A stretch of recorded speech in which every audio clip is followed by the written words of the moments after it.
and rusty barbed wire being used to hurt innocent people, which has angered the nation's barbed wire producers. Barbed wire is a positive force for good. It protects our junkyards from scrap metal thieves and helps keep our cattle ranches safe from rustlers. But Bethesda thinks it's okay to ignore all the benefits of barbed wire and make it look like some scary thing used by murderers. The designers have promised that the game will feature prominent messages extolling the virtues of the sharp steel fencing. But barbed wire groups say that it's too little too late. If Bethesda wants to make this right, they should have the main character go behind a fence and then be safe from monsters because they can't climb over the barbed wire to get him. Now that's a game I would play. Let's hope Bethesda listens. Thanks, Caitlin. This is the Onion News Network. You can stick it to the man and big tech. Join our FTL social mastodon at social.freetalklive.com.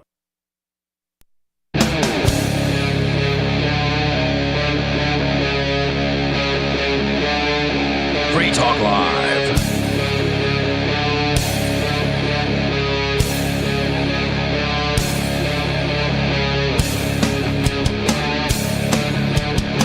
Like, wow, Scoob. I wanted to say... No, don't do it. Don't do it. That's not for tonight. I wanted to. I know you wanted to. I wanted to as well. Tomorrow. Only because you're here. Yes.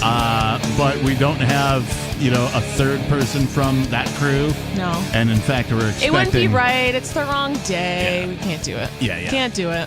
Longtime listeners of Free Talk Live, you'll know that normally on Sundays it's myself and Nikki and either Richie Rich or Steve Classic, depending on, who's got to work and, all that kind of crap. So, but it is Saturday, just so you're not confused, because right now, for the moment, it's myself, the Reverend Captain Kickass, and Nikki in the studio. We're expecting a special guest who is traveling across the state just to get here. So when he shows up, we'll introduce him, of course.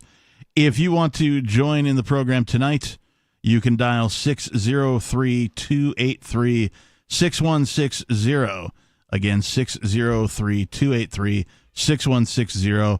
The program is called Free Talk Live. If you're a new listener, you've never heard of us, go check us out at freetalklive.com. Find out more about the program, what we do.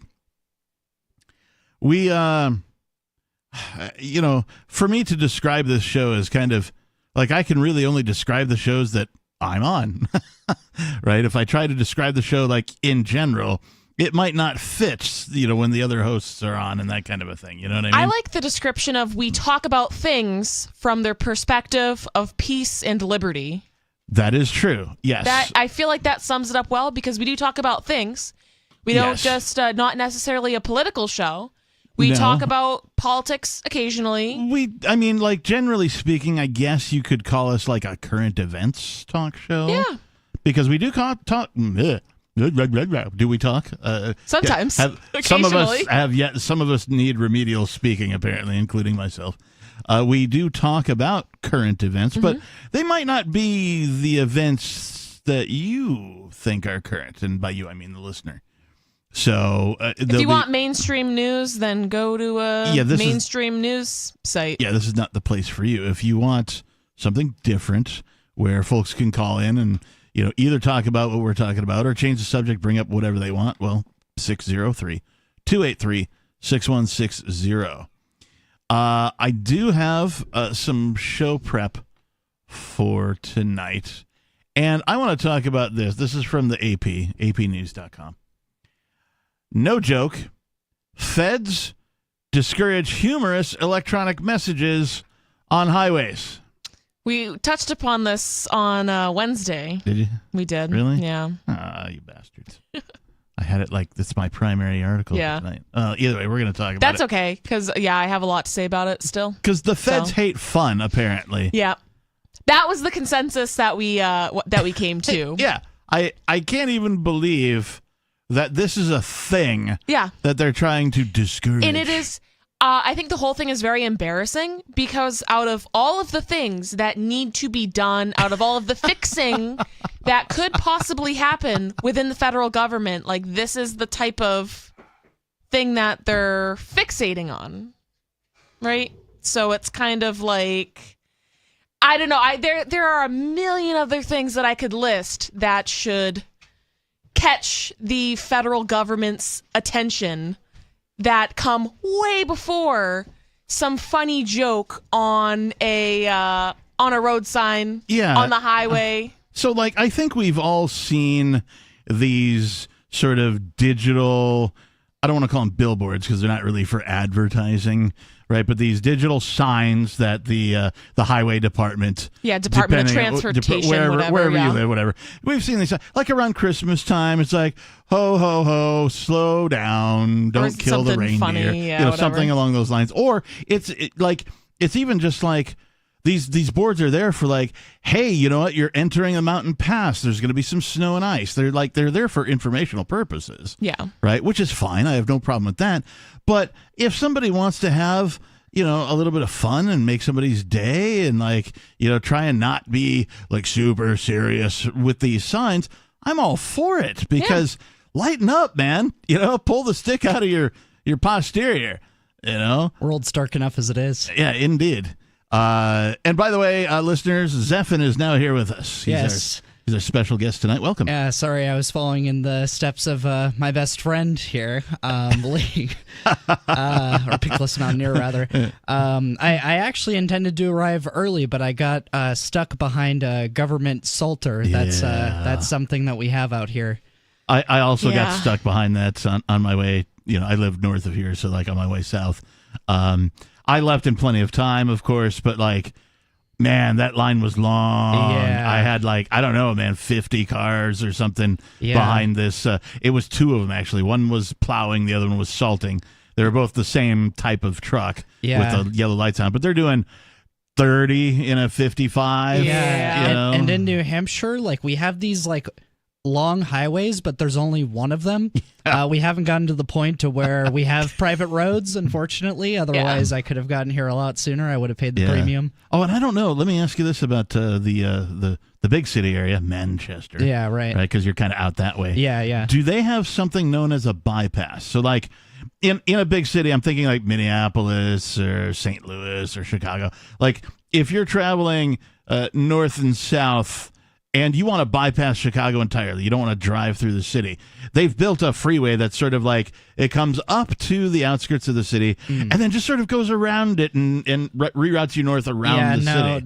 That's not how New Hampshire works because Manchester's just so small of a big, quote unquote It's city. like 100,000 people. Yeah. Well, and I was going to say, there's not really much traffic. I mean, occasionally there will be traffic, but compared to Boston or New York. I'd say that the traffic going out of New Hampshire into Massachusetts, that's when it gets bad. Because I used to work in Massachusetts, and I know that you do too, Nikki. And it just gets really bad once you get in there. Yeah, and the drivers commuters, get worse, right. instantly too. They get meaner, more aggressive, ruder, and just worse, just less skilled. I have a question. if there is if there's some road rage going on for commuters to and from Massachusetts, for example, and somebody pulls a gun and shoots somebody, is that now a mass shooting? Well, if that's the case, it's then in mass. Massachusetts has the most mass shootings than any other state in America, which it might have already. But even if you don't change the definition.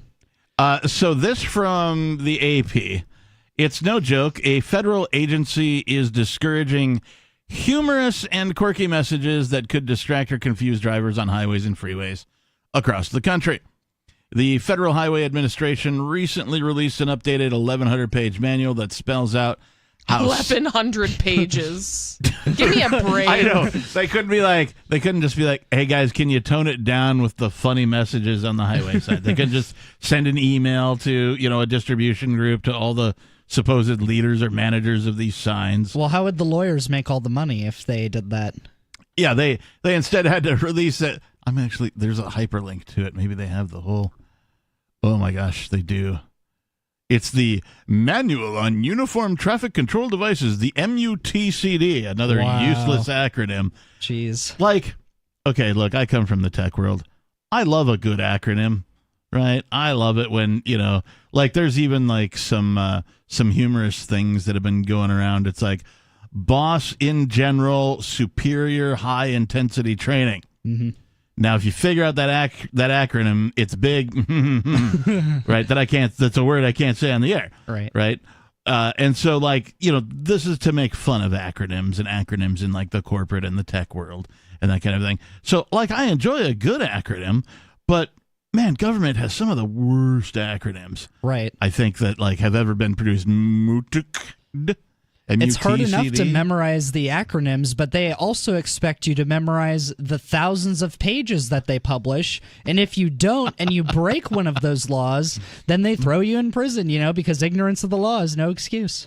1,100-page manual that spells out how signs and other traffic control devices are regulated. 1,100 pages. Like, I've read some novels, right? Back in the day. Like, yeah, 1,100 pages is a lot. It's a lot. Like, it's a lot. Like, does somebody get hired by the Department of Transportation and they're like, "Here's your homework, bro. 1,100 pages of this manual on how we do and do not operate our signs on the freeways." I don't know if the longest Harry Potter book is that long, and I know that however they decide to write this, it is way less interesting than any Harry Potter book, so it'll feel like 10 times longer. I'll see if I can find the actual manual. They link to a Federal Highway Administration page, but I didn't immediately see the download for this 1,100-page manual. It's got to be just dry as F, right? Oh, yeah. Which would make sense because they're trying to outlaw jokes, apparently. Mm-hmm. And, I was saying this before. Sometimes, like, stuff like that, I'm just like, it really falls flat for me. Like, I don't think it's funny. But for some reason, whenever I'm on the highway and I see one of those dumb jokes on the road sign, it makes me chuckle. It brings a little light to my life while I'm sitting in traffic or whatever I'm doing. Like, some of them are pretty clever. Some of them are dumb, but it's still like, oh, you guys tried. That was, nice or whatever. Like, if ever there were a sort of a captive environment where levity, right, where humor, where lightening the mood was sort of, I don't want to say necessary, but very welcomed by most people, it would be in a high traffic situation. Mm-hmm. Yeah. I've lived in big cities. The two biggest ones, Minneapolis and Seattle. Mm-hmm. And, oh my gosh, I have a bit of road rage when I drive around, particularly during what they call rush hour, which in these cities that I just mentioned is like a rush 4 hours, right? It starts about 3:30, doesn't end until about 7. So you do the math. I don't know how many hours that actually is, but they call it rush hour. They call it rush hour. Right, but it's not. It's not rush hour. It's like rush, afternoon or evening or whatever. Yeah. Same thing in the morning, right? That's just what they called it when they first named the phenomenon, and they didn't update it. Right. And so, like, if ever there were a need for, like, some humor to be injected into a situation, a way to lighten the mood of everybody participating in this traffic phenomenon, right? It would be through humor on, a DOT traffic sign, right? Well, there's no better way to kill a joke than to publish an 1,100-page manual as to why you shouldn't be making jokes like that. Oh, my God. Yeah. Yeah, the feds hate humor, apparently. In this manual, the agency strongly recommends against overhead electronic signs with obscure meanings, references to pop culture, or those intended to be funny. Okay, so first of all, your stolen government dollars are paying for somebody to sit around and go, you know what? We must strongly recommend against overhead electronic signs that have obscure meanings, references to pop culture, or those intended to be funny. Like, somebody got paid to, like, sort of be the hall monitor, if you will, of these traffic signs. So somebody got paid. What a loser. Like a government salary, government benefits, right? All that stuff to just write these words and say, no, no, no, no, no. We will have none of this on our highways. Well, and what if it's a sign that's intended to be funny, but actually furthers something relevant? Right. Like, what if you're, like, making a joke about, like, not driving drunk or something? Yeah. And it's okay, so you'd rather just make it so that people like look up and see a drunk driving, don't drink and drive sign that they see everywhere else? Or are you going to like make a message that's actually entertaining and might actually get people to pay attention to what you're saying? Like make it clever and then it will be retained in people's memories, right? Like that's what they do with the commercials, like the funny commercials. Yeah. I remember funny commercials from like 15 years ago because they were funny. Right. I don't remember boring, lame commercials from 15 years ago because they weren't funny and it's not retained in my memory. If anything, right, because people, human beings who operate these signs already have taken it upon themselves to go, hey, you know what? This stuff is kind of boring and dry.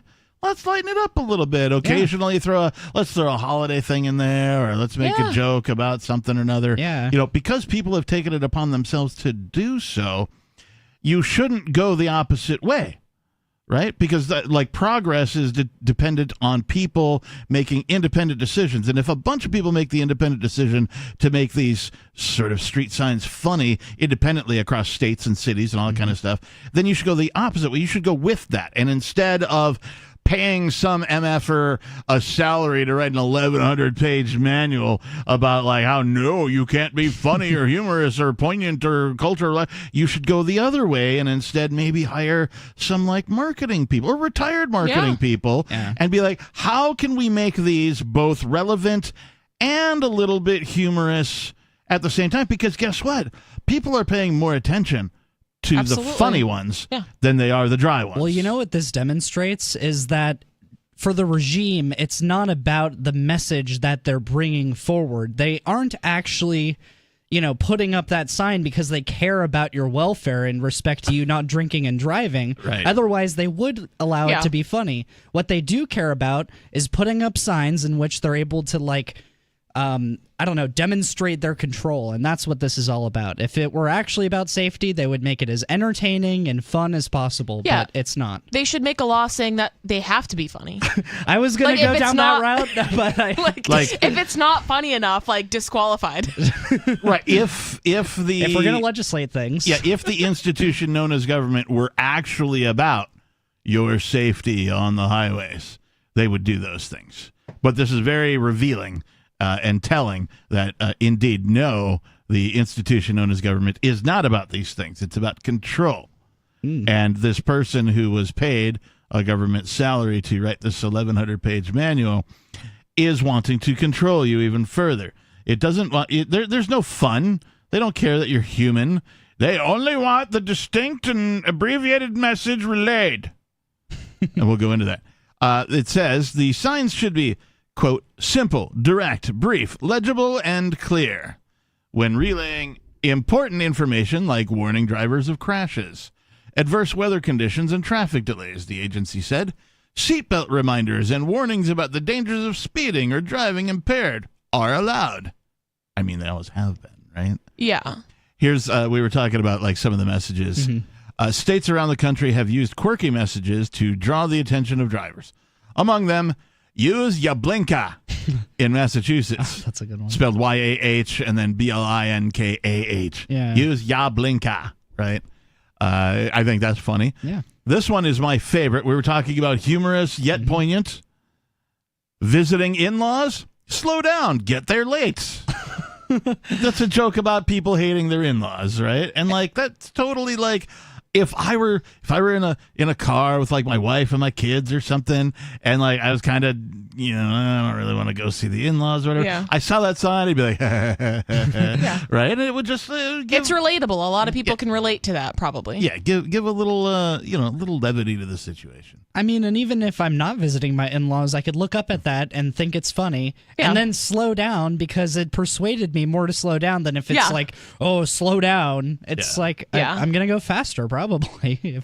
A sign in Ohio once said, "Don't drive Star-Spangled Hammered." I remember this from Washington State. They actually had to redo the slogan because what they were trying to do is it was a drunk driving thing, right? So they're doing this whole TV campaign, and then they had the flashing billboard signs as well and all that kind of stuff. And it was drive hammered, get nailed. That's actually a good one. And I thought that was hilarious. That's but like, great. as soon as they aired the first one, they were like, no, we got to change that, right? Drive hammered, you will get, or not, they changed it so it didn't sound sexual, right? The whole get nailed part. Like drive hammered, get arrested. They changed like a word. They made it not funny. And they made it not funny. And I'm Yeah. like, no, come on. That was one of the greatest like anti-drunk driving slogans I've ever heard, right? And like they had like, some professional, sounding commercial guy, drive hammered, get nailed, right? And I just, even when I say it right now, I'm still laughing about it because I'm like, I can't believe that aired. Right, knowing what I know about governments, and how they operate, I'm like, that is great. But then the fact that like they immediately squashed it, like I'm sure somebody was like, "What do you mean getting it?" Like, And you know what? That's a great point when you said knowing what I know about governments, because the first time I saw one of those funny road signs, I was actually kind of a little shocked because I'm like, well, I'm surprised this is allowed. So I'm actually really not surprised that they're trying to pass this legislation. Because it just seems like something that, an organization of terror wouldn't allow. Well, laughter is the enemy of the regime, too. Yeah, exactly. Seems to be. Yeah. A couple more examples from Pennsylvania. Hocus Pocus, drive with focus. Like that took some creativity. That's great. Right? Somebody had to think of that, and also it's kind of humorous. You have to be a cold-blooded monster to outlaw stuff like that. From New Jersey, hands on the wheel, not your meal. I'm sorry, that's from Arizona. My bad. Arizona has more than 300 electronic signs above its highways. For the last 7 years, the Arizona Department of Transportation has held a contest. Wow. Love that. To find the funniest and most creative messages. This again, I guess that contest is dead. Yeah, this again is human beings trying to insert some humanity in an otherwise inhumane situation, right? So 300 electronic signs in Arizona. The contest was anyone could submit ideas, drawing more than 3,700 entries just last year. The winners were seatbelts always pass a vibe check, and I'm just a sign asking drivers to use turn signals. I saw a Christmas-themed one that said, only Rudolph is allowed to be lit. Don't drive drunk. Nice. Or like drive drunk and you'll get an OUI or something like that. Yeah. Oh, man. That reminds me. So for those of you listening from different parts of the United States of America, there are many acronyms for, we'll call it drunk driving. There's DUI, driving under the influence. There's OUI, operating under the influence. There's OWI. Oh, yep. Operating while intoxicated. Yep. DWI. DWI, driving while intoxicated, right? And I think there's a couple more that I can't remember. Probably. But like, it varies from state to state what acronym they're using. It's like we can't all agree on one. Yeah, you think that this would be simple enough that they'd be able to just, OUI, DUI, something simple. I know someone who got, I think it was an OUI, because they got drunk and they were riding their bicycle home. Yep. But they were riding on the the shoulder edge of the roadway, the city roadway, or you whatever. could kill somebody, biking and driving drunk. Yes. 603-283-6160. Do you want to see more humor in your state-sponsored street signs and billboards, or do you want to see less? Give us a call. It's Free Talk Live. More coming up. I've been told no in many different ways. I give you an order and you're going to obey it. George, you can go this way. You can't do that and you have to leave here. You cannot bring signs into the rally. Walk with me. Well, I'm comfortable here, actually. Whoa. Hey. Who do you think you are? Excuse me. There is no video and audio allowed in this office. No, I have work today. You ain't gonna make it. Wait on the counter. Now. Wait a minute. Hey! Oh my God! Unbelievable! Why are you running from me? Because you scared me. What am I being detained for? You're being served. What is this? You're being served. What is this? If you're Democrats have a funny way of telling people no. That's the sound of the men working on the chain. Derek J's Victimless Crime Spree. Watch it for free and order the Director's Cut DVD at victimlesscrimespree.com. From Feature Story News in New York, I'm William Denslow with the Weekend Review. The World Health Organization this week said the health system in Gaza is on the brink of collapse. A WHO health emergency officer described the dire nature of the health system, saying the organisation needs more aid and medical supplies desperately to assist with the unfolding catastrophe. The United States, meanwhile, has reaffirmed its commitment to Israel, despite what appears to be a growing rift between the two allies. Washington's support comes amid mounting pressure for an end to the fighting inside Gaza, while the issue of who should govern the Strip after the war is once again causing division. Sarah Coates has more from Tel Aviv.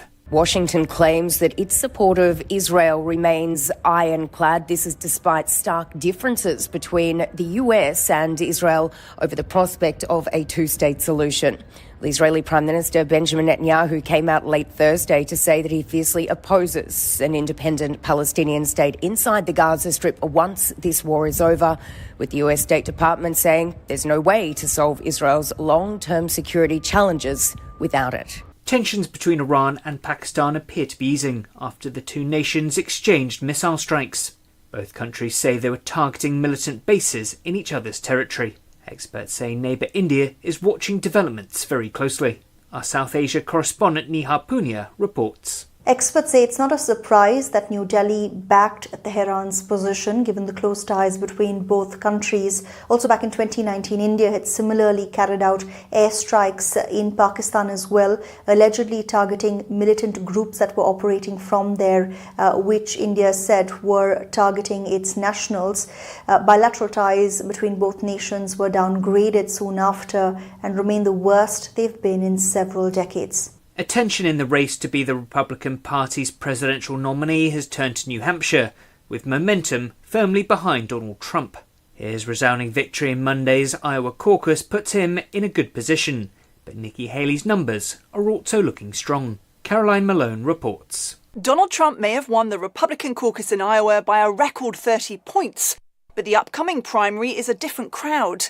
Nikki Haley has been gaining in the polls and is now around 11 points behind him in New Hampshire. A victory for Haley is possible if she gets support of many registered but undeclared voters. The United States has officially designated the Houthi rebels in Yemen as a terror organisation. The move comes after a spate of attacks in past weeks by the Iran-backed militants on ships in the Red Sea.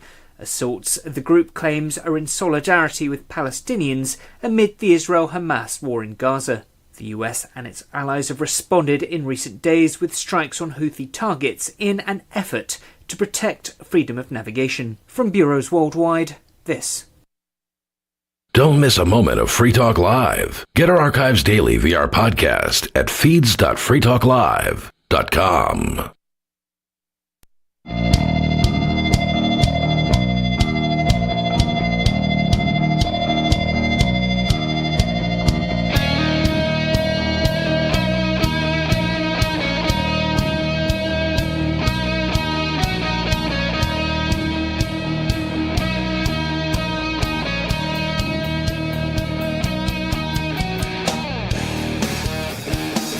Welcome back. Thank you for tuning in and listening to tonight's edition of Free Talk Live. We are a live call-in radio program where you can take control of the airwaves, talk about whatever's on your mind. The telephone number here is 603-283-6160. If you want, you can post that on your bug guard. But put it backwards so that people in front of you can read it appropriately, like Nakulamba or ambulance. 603-283-6160. In the studio tonight, it's myself, the captain, Zephin, and Nikki. We're changing up the host a little bit here tonight on the Saturday. Switcheroo. I'm glad to be here. Happy to have Zephin here again. He is our sometimes co-host. And you've been on the Beard Talk Live a few times quite as well, a bit, yeah. which is currently on hiatus until basically I figure out what the hell I'm doing with it.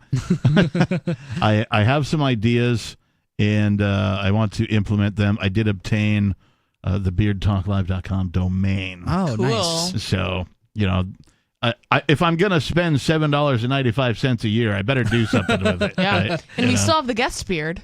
So We do still have the guest Yep. beard that Mark Edge, the least bearded host or co-host, the second founder of this program, spent, I think, $4.95 on. I kind of want to challenge him on that because I think that I think me or Bonnie might be in the running for least bearded.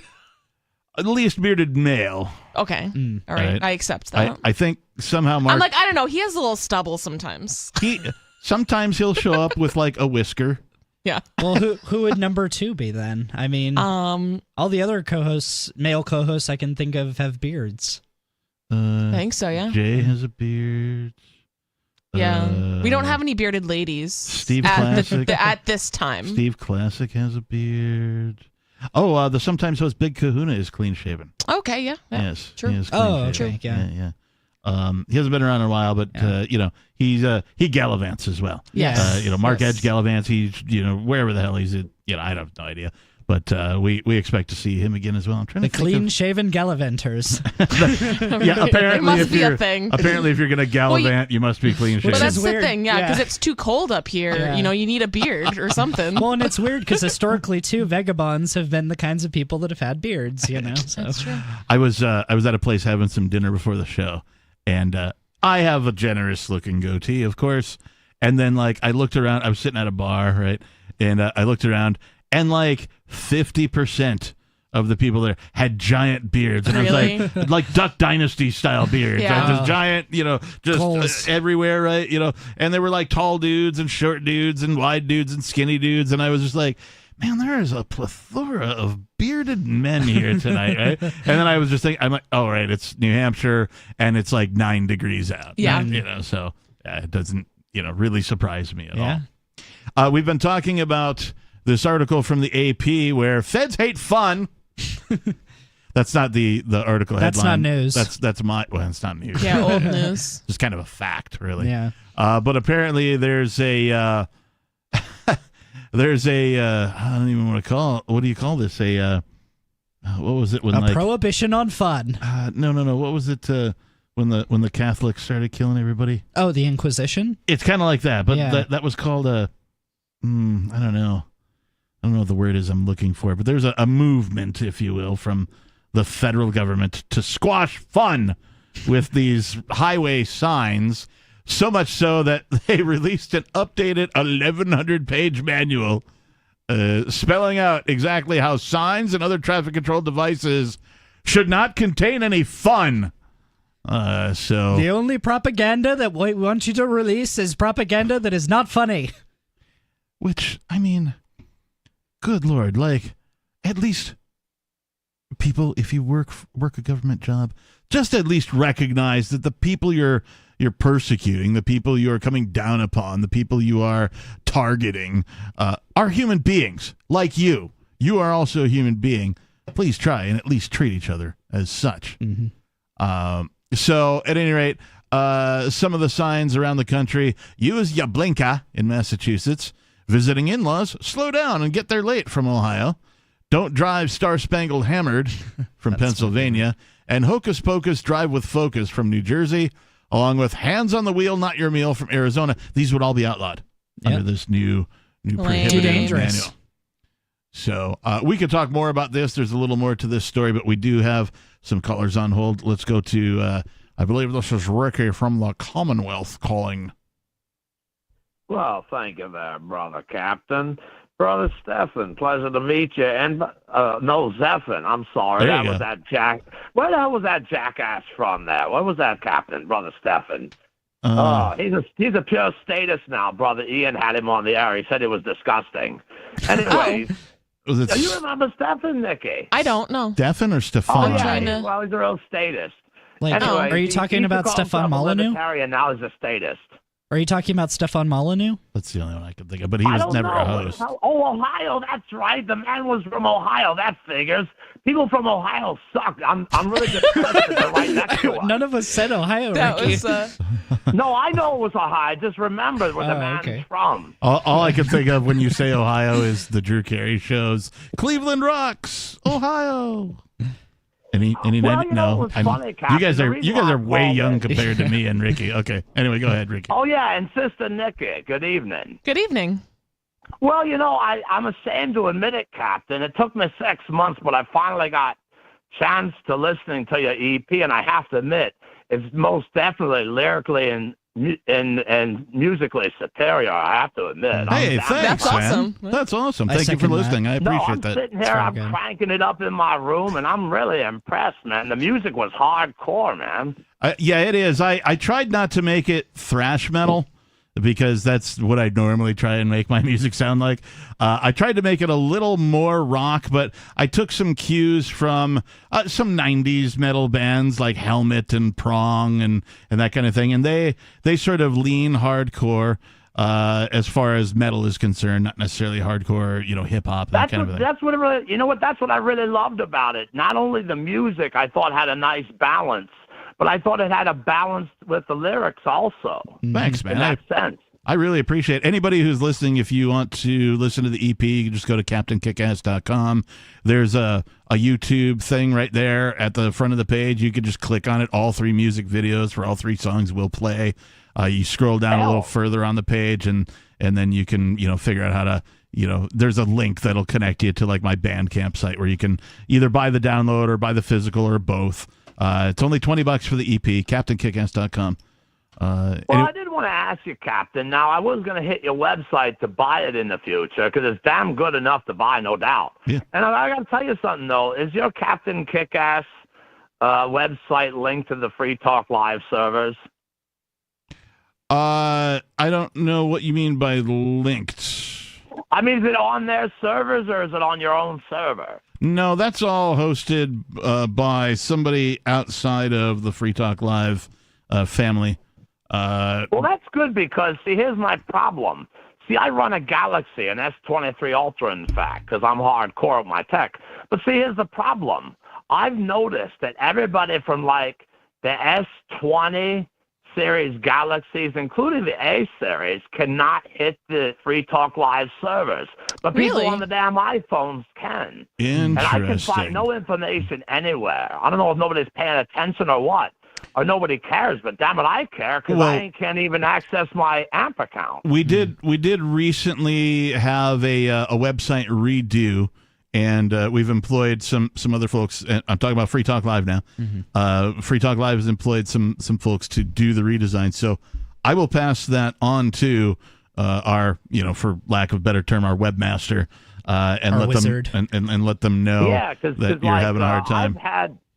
I've tried 4 different browsers. I've tried Chrome. I've tried the Samsung browser, which is a redoing with Chrome.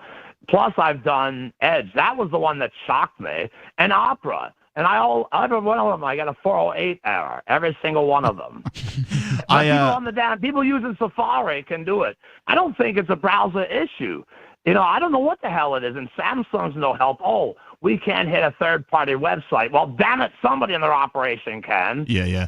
I specifically, and I don't want to advertise for them because I may move the site from them at some point, but I specifically set out to build the site myself. I'm no webmaster.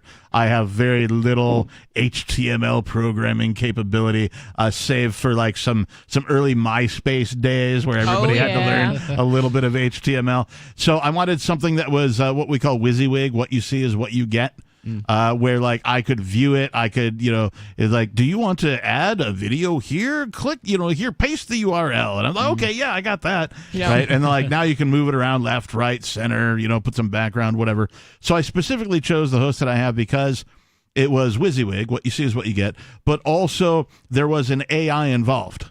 Right. So like when you go to build your site, it's like, hey, what kind of website are you building? And there's like a drop down. It's like, retail site, business site, and like I was able to choose music. And then within music was like, independent artist, full band. Oh, wow. Right? So it gets specific. Stuff like it. Yeah, I got it. You were able to drill down and get granular with it. And so I was able to build the site that I wanted using images that I wanted and text that I wanted to include. But they also had a thing where like, as you build it, you can check how it looks on not only a computer, like using a web browser on your laptop or desktop, but also on your tablet and also on your phone, both iPhone and Android. My website creator that I use has that as well. Yeah, it's so very convenient because nowadays most people are viewing things from their cell phones. Right. And it was important to me to have CaptainKickass.com viewable from mobile devices. Yeah.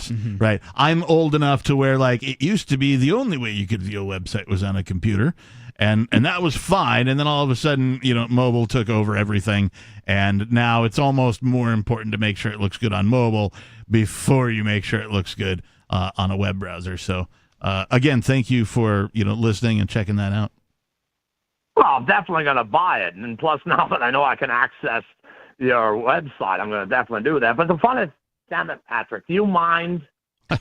I'm sorry about that. I was interrupted there. Slap him upside the head. No, I'm just kidding. Don't do that. That's a violation of the name. Yeah, see that? Hear that, Patrick? Shut the hell up.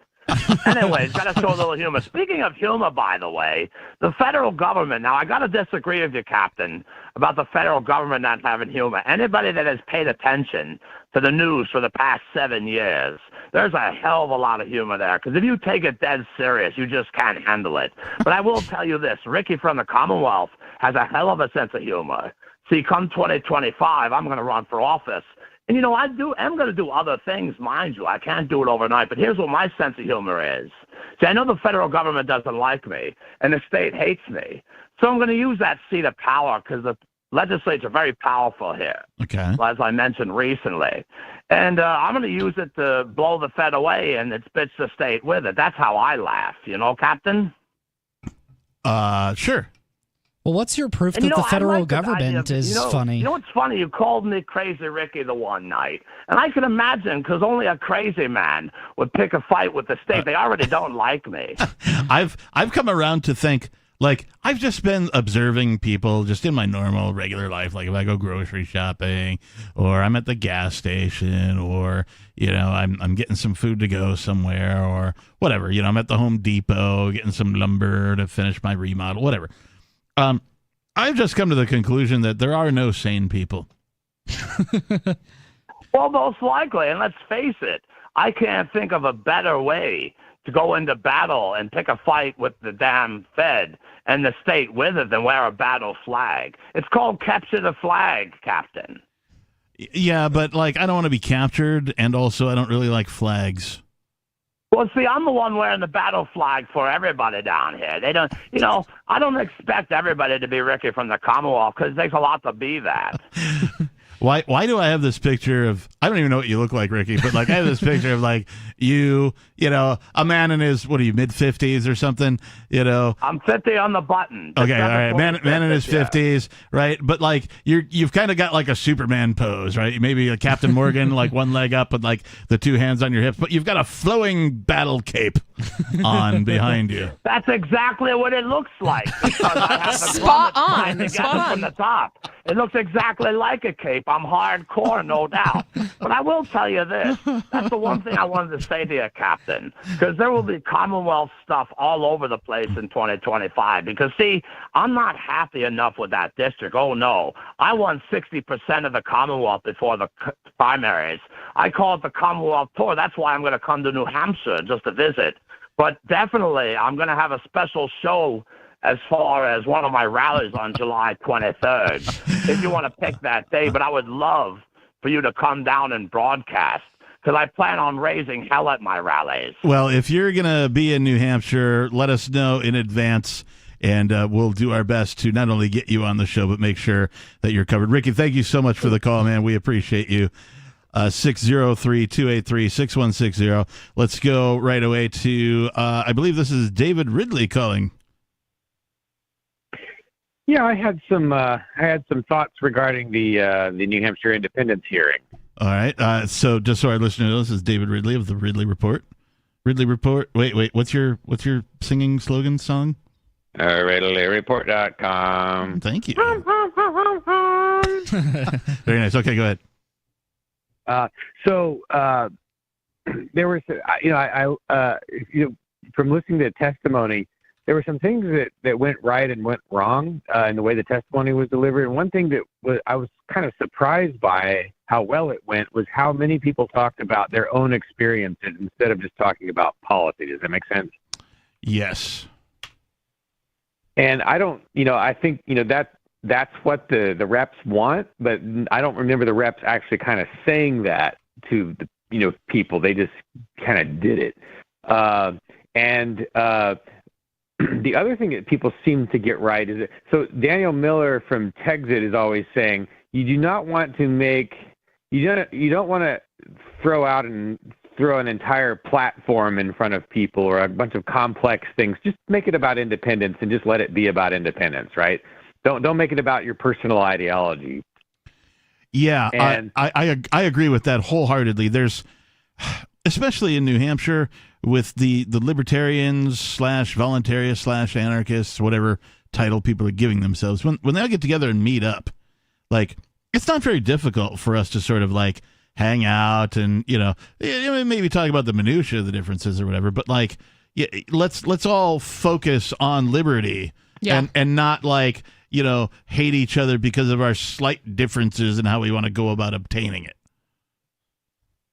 Yeah, and what Miller says is that, like, for instance, he's studied a lot of other independence movements, and the Scottish National Party, when they managed to get independence on the ballot in Scotland in 2014, they almost won, and the reason they didn't was because there was too much Scottish National Party platform stuck into the independence process. They didn't just make it about independence, right? Right.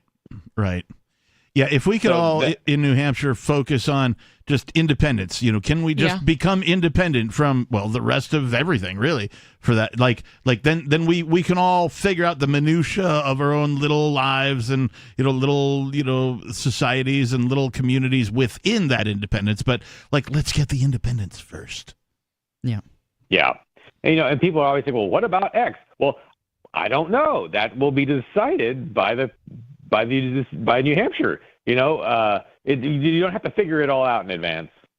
Yeah, and there's so many things that you really can't figure out in advance. It's impossible, and it's just the most important thing is this is step one. Yeah. And then go from there. Yeah, you had mentioned Zephyr Stefan Molyneux, and one of his lines was, like, we didn't know when slavery was abolished. We're like, well, who will pick the cotton, right? We didn't know that it would be giant machines powered by crushed dinosaur juice, right? I'm referring to oil. Like, we didn't know the answer to that. We only found the answer after the slavery was abolished. We knew that slavery was wrong, and so it was abolished, and then it made room for innovation, for people to come forward and go, hey, I think we can devise a machine that'll do this thing. It's right? almost like when you put the universe back into a moral and just order, you get prosperity. Yeah. Wow. That's profound, dude. That's totally profound. Ridley? The freedom to mismanage our own affairs. It's worth fighting for. I couldn't agree more. What else you got? That is all. Mr. Ridley, how do people find you? RidleyReport.com. Thank you so much for the call, brother. Keep up the great work, man. We appreciate you. 603-283-6160. Dave Ridley, by the way, does some great work. I've talked to so many people who have moved, who've been like, yeah, dude, like, Ridley was one of my main influences. He was like, yeah, that's Matt always says that he discovered New Hampshire and the Free State Project because of Dave Ridley's YouTube videos. Yeah. And I saw some of them too, like, in addition to, like, one of my favorite ones was Ian's Couch. Is what the videos were called. It wasn't actually even Ian's couch. It was somebody had left a couch, and it just happened to be on the side road of Ian's property, and there was this whole, like, big to-do from the government about who should haul the couch away and who's responsible and who's getting a ticket for leaving the couch outside on the road and all this kind of thing. And there's it is an amazingly exposing video. Like, if you think the state is good and is out to help people, watch Ian's Couch, and your opinion will be changed. I assure you. But in addition to stuff like that, and Dave Ridley's videos, and what was the story of your enslavement? Stefan Molyneux's best video. Yeah, just the best video. To see the farm is to leave the farm. Right. For those of you who don't know, cattle farmers, used to keep the cows, the milking cows, in the barn full time. Right. They're just once they're in the barn in their little stalls, we'll attach the equipment to milk them, and we'll just let them stand there. What do we care? Right. As long as they're giving milk. And they found out that they stopped giving milk after some period of time. And they couldn't figure out why. Why did they stop giving the milk? They're being well fed. They're undercover. They're heated. They're all these things. They're being fed. They're being cared for medically. And we can't understand why they're not giving milk anymore. And it wasn't until somebody went, "Hey, have you let them outside recently?" They went, "Well, no. Why should we?" And they're like, "Well, maybe that's the problem." That was the problem. The problem was that the cows would not give milk while they're kept captive. Mm-hmm. Yeah. Right. And so the farmers decided that we should have a large field where these cows can graze and give them the illusion of freedom so that they can give us the milk. And sure enough, once they did this and they allowed the cows to graze for some period of time every day, and then they would line them back up in the stalls in the barn, reattach the equipment. Yes, indeed, they were once again forthcoming with the milk. And you know what's crazy is they're trying to innovate around this. There's been some talk about putting VR headsets I've heard on of cows, this, yes. where So it crazy. looks like they're outside. And I mean, I think that you were clearly making a parallel with humans, so I'm gonna just continue on that route and assert that I think that that's the next step. I think that they're going to try to make it so that the virtual world is the way to go, and eating the bugs and all of that. They're already trying. And I love cryptocurrency and I love the innovation that it brings, but I think that is going to be something that we'll have to be wary of, is while we're going to the moon, trying to keep our feet planted firmly on the ground, so to speak. Yeah. So I look at government as farmers, and I look at what most people call citizens as cattle. Now, if you just put all the humans, into boxes and demand their labor whenever you need it, the humans aren't going to be very forthcoming with providing the labor, and if they do, they're going to be doing it very reluctantly. But if you give them the illusion of freedom, that is to say, let them elect their warden every 4 years, for example, then they are a lot more forthcoming with their milk, a.k.a. tax money. So, sounds about right. 603-283-6160. More of your calls to come. Plus, a whole bunch of stuff, including what is the AI Fraud Act? It's Free Talk Live.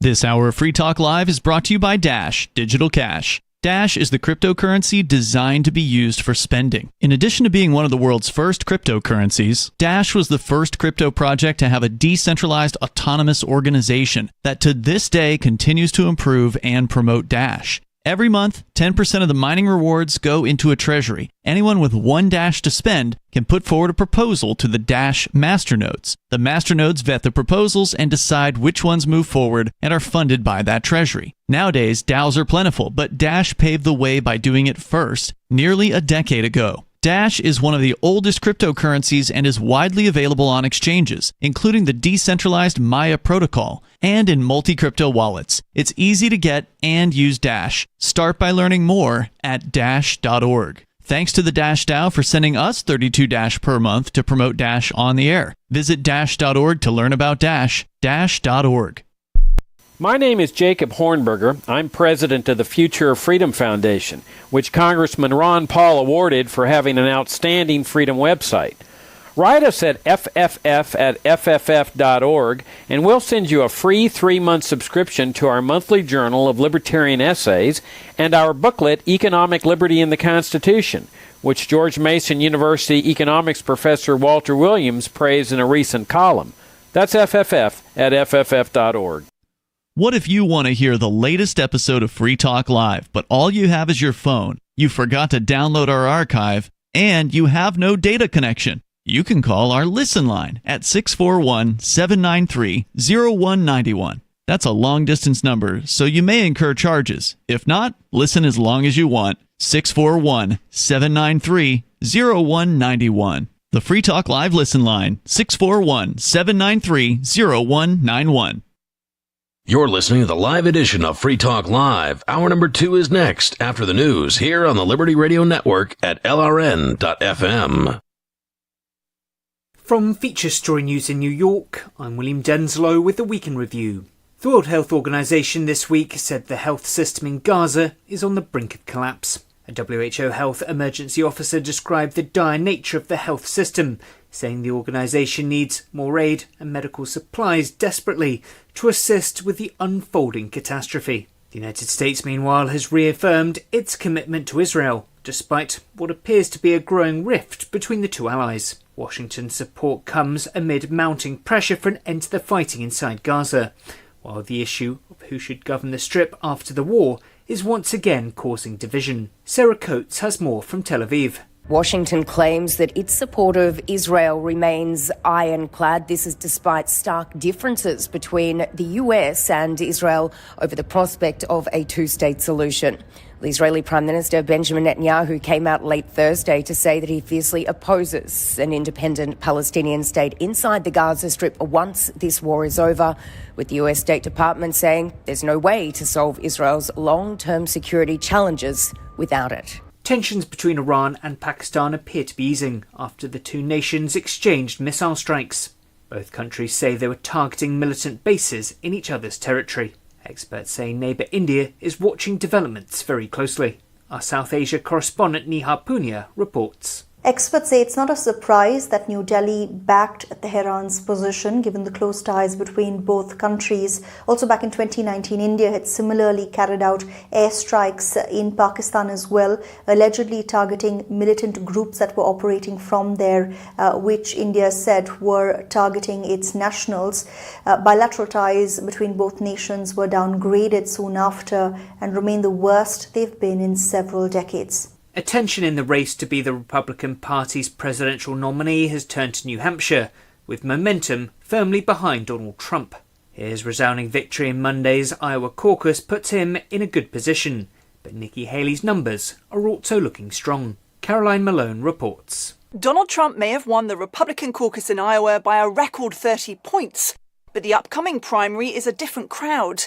Nikki Haley has been gaining in the polls and is now around 11 points behind him in New Hampshire. A victory for Haley is possible if she gets the support of many registered but undeclared voters. The United States has officially designated the Houthi rebels in Yemen as a terror organisation. The move comes after a spate of attacks in past weeks by the Iran-backed militants on ships in the Red Sea. Assaults the group claims are in solidarity with Palestinians amid the Israel-Hamas war in Gaza.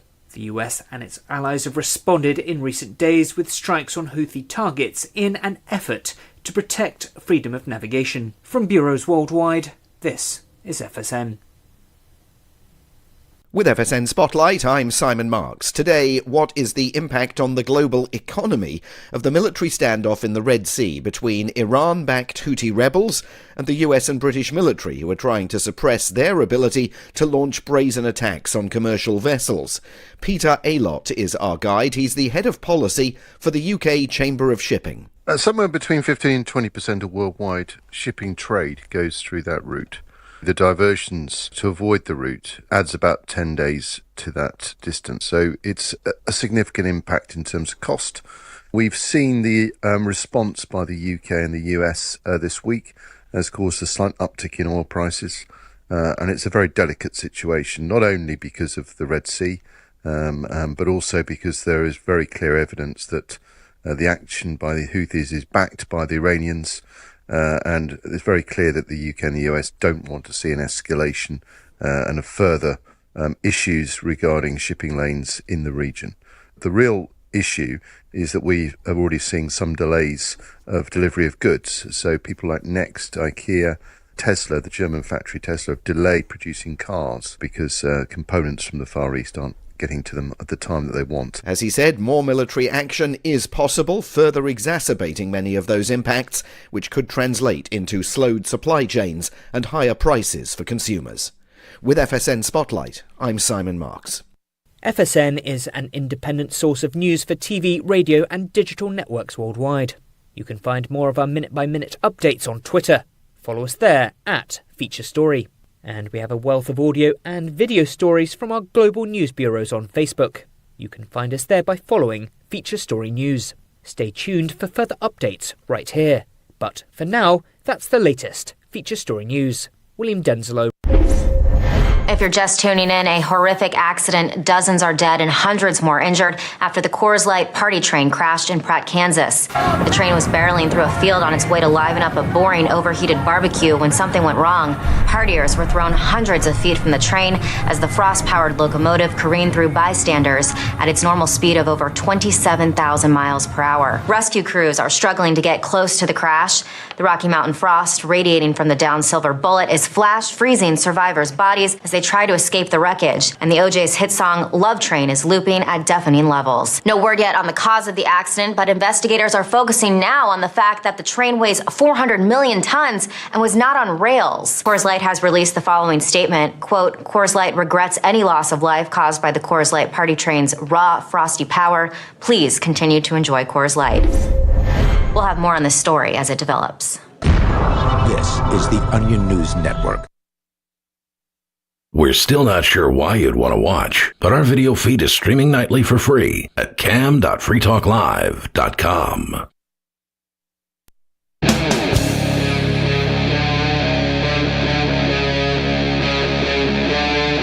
Free Talk Live.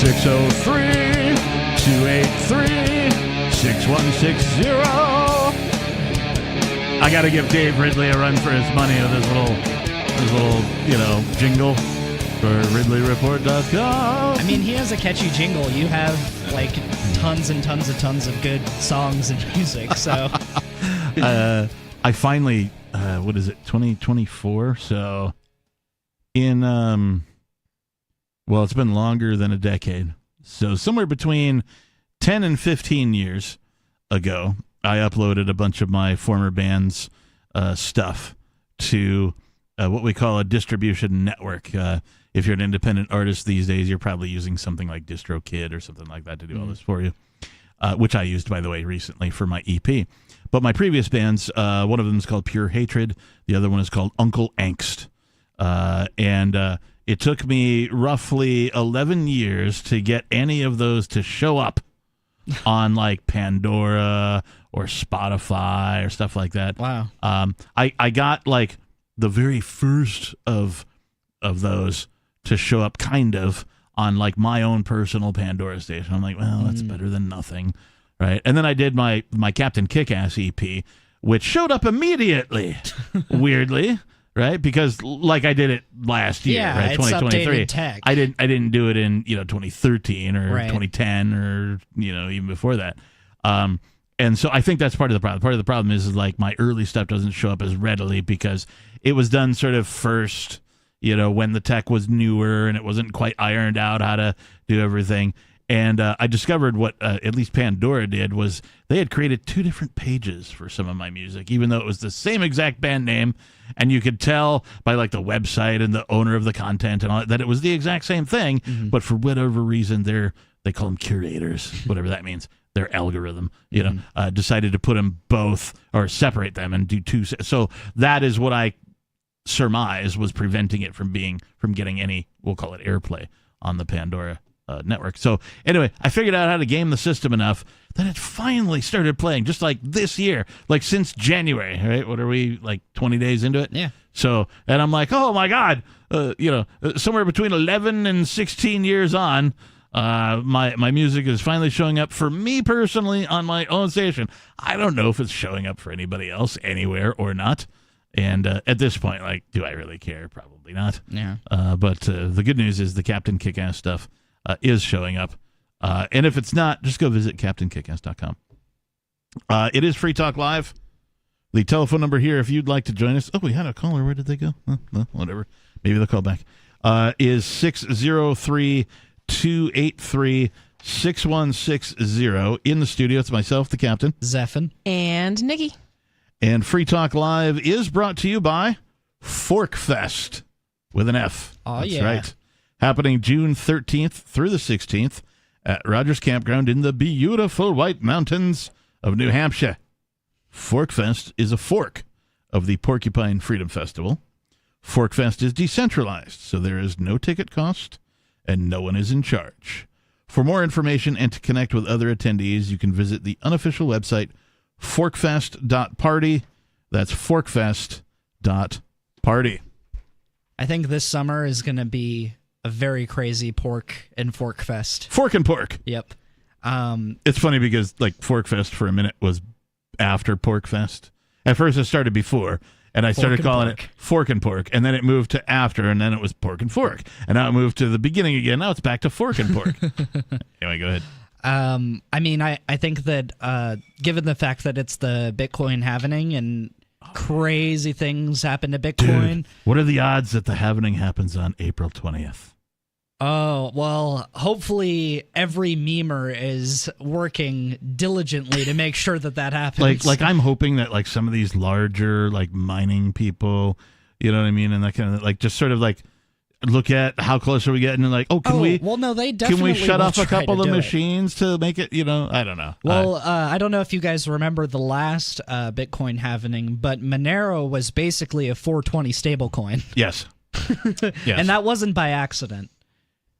I do remember the last halvening. Halvening? Halvening. I pronounced the L. Halve. Did you cut it in half? It's like Alf with an H in front of it, right? I do remember the last halvening.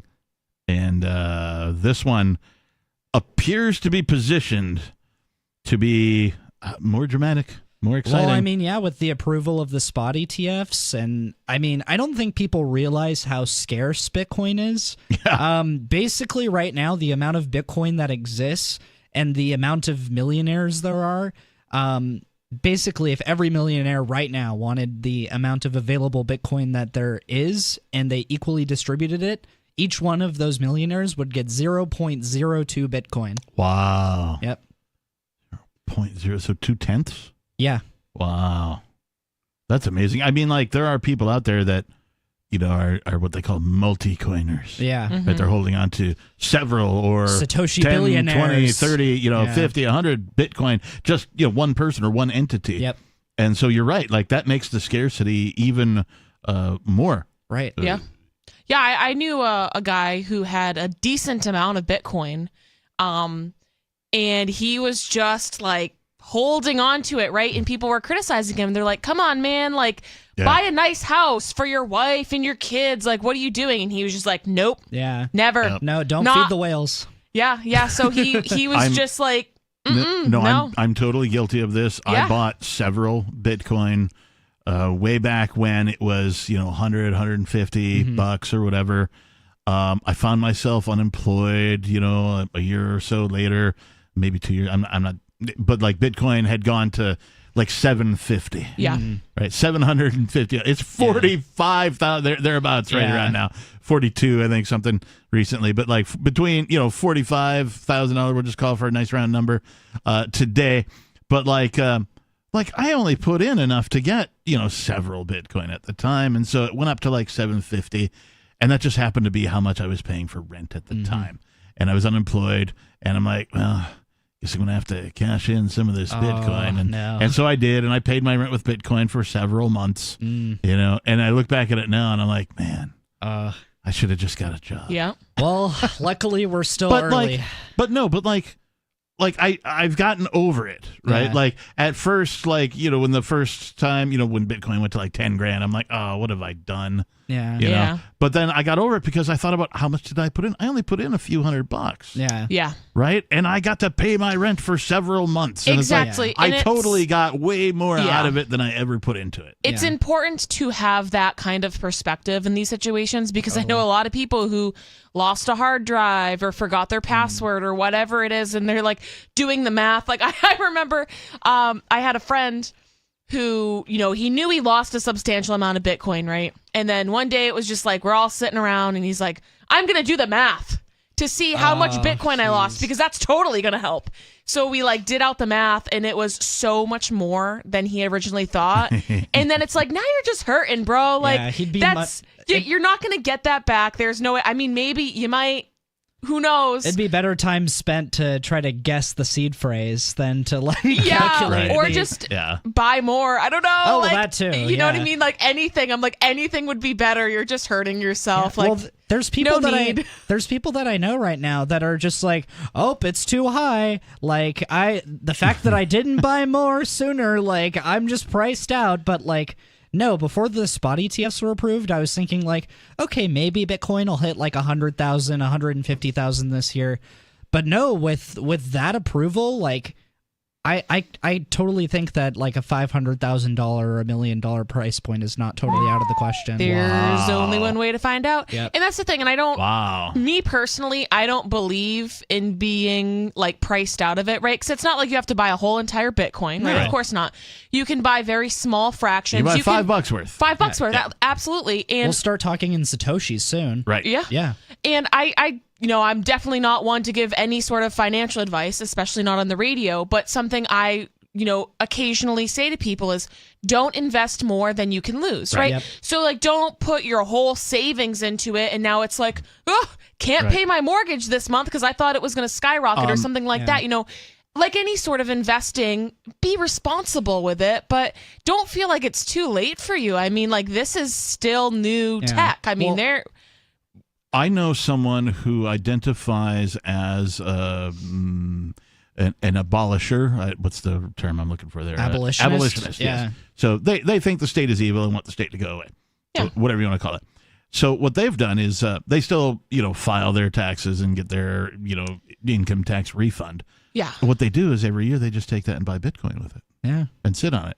Yeah. That's all they do. It's a good retirement strategy. And I was like, oh, that's interesting. Because, if you're not counting on that as part of your income, right? If you budget without, whenever I budgeted, I would always not count, the income tax return in my budget.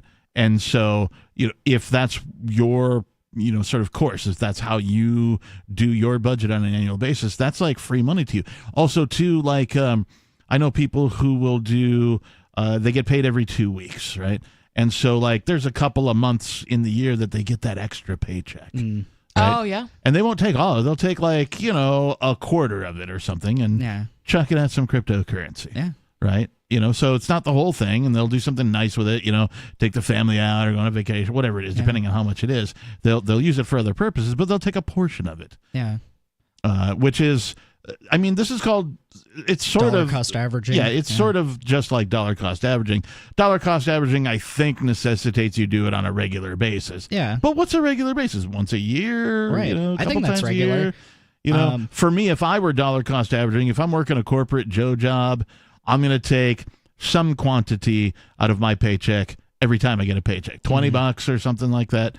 Nothing that's going to kill me or prevent me from, paying a bill or, kill my grocery. But something like $20, and I'm just going to, every check, boom, I'm throwing that at some Bitcoin, some cryptocurrency of some kind, and then sitting back and watching. I'm going to have to just push back against both of you here because you're kind of giving a similar message of oh, let me just get enough so that it's not going to break the bank. And I agree with that in principle, but also... I think that there is a very substantial risk keeping your money in U.S. dollars. Absolutely, but I pay my mortgage in U.S. dollars. No, totally. I completely agree. I understand what you're saying.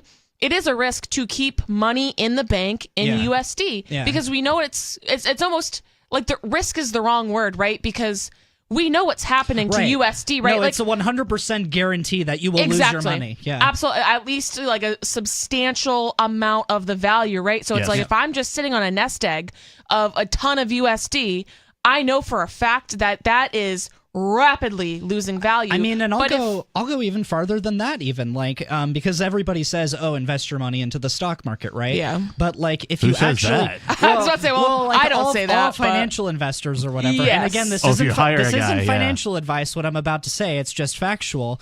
What they did a study where it's like they followed the S&P 500 over a period of like 5 years, and then they followed somebody that had a portfolio where it was 98% US dollars and 2% Bitcoin, and the 2% Bitcoin wildly outperformed somebody that put 100% of their money into the S&P 500. Wow. So you don't even have to put in that much money to destroy, basically what you do when you invest in the S&P 500 is you keep your head above water wealth-wise. That's it. That's all you are doing. Yeah. With Bitcoin, it's an actual investment, in my opinion. It's an actual preservation of your life force. That's what investing is it's preserving preserving the labor value. that you did. Right. It's preserving the value of the labor at the time you did it. Exactly. Yeah. Because we know that the value of the dollar continues to go down and will only continue to go down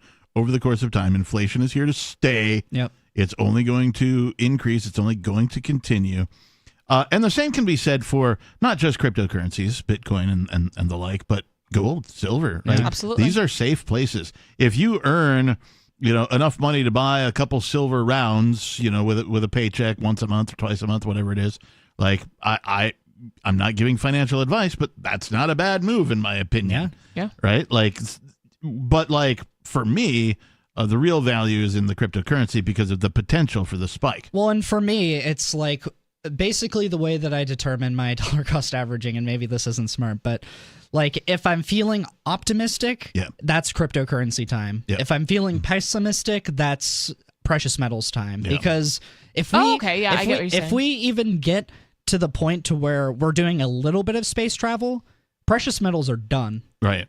There's asteroids with quadrillions of dollars of gold and silver on them. Right. And at that point, we'll be doing intergalactic Bitcoin transactions. I didn't even think about that. That actually is a great point. I've never thought about what that sort of development could do. Yeah, well, and so Bitcoin will thrive in that environment because we'll be able to send transactions absolutely seamlessly. Right. But wait, here, let me send this to my friend on Mars. Yep. Okay, he's got it. Yep. Oh, look, I just got $100 from Mars. Yeah, I mean, let's steel man the argument, no pun intended, but steel man. Yeah, steel manning the argument here. Precious metals continue to retain their perfect value and they even gain value. You're not going to want to send a spacecraft over to Mars, just to do your delivery of your gold or silver. If anything, what you'll do is you'll have a blockchain. If you're really this much of a gold bug, you'll have a blockchain that's tied to the value of gold, and then you'll send it to them that way. Right. But you're still using the blockchain. Yeah. Right, yeah. At that point, you might as well just use crypto. Right. Right. Yeah. Yeah. Well, you are using crypto. Technically, yeah. So back to your point about the pushback, right? Yeah. You're correct.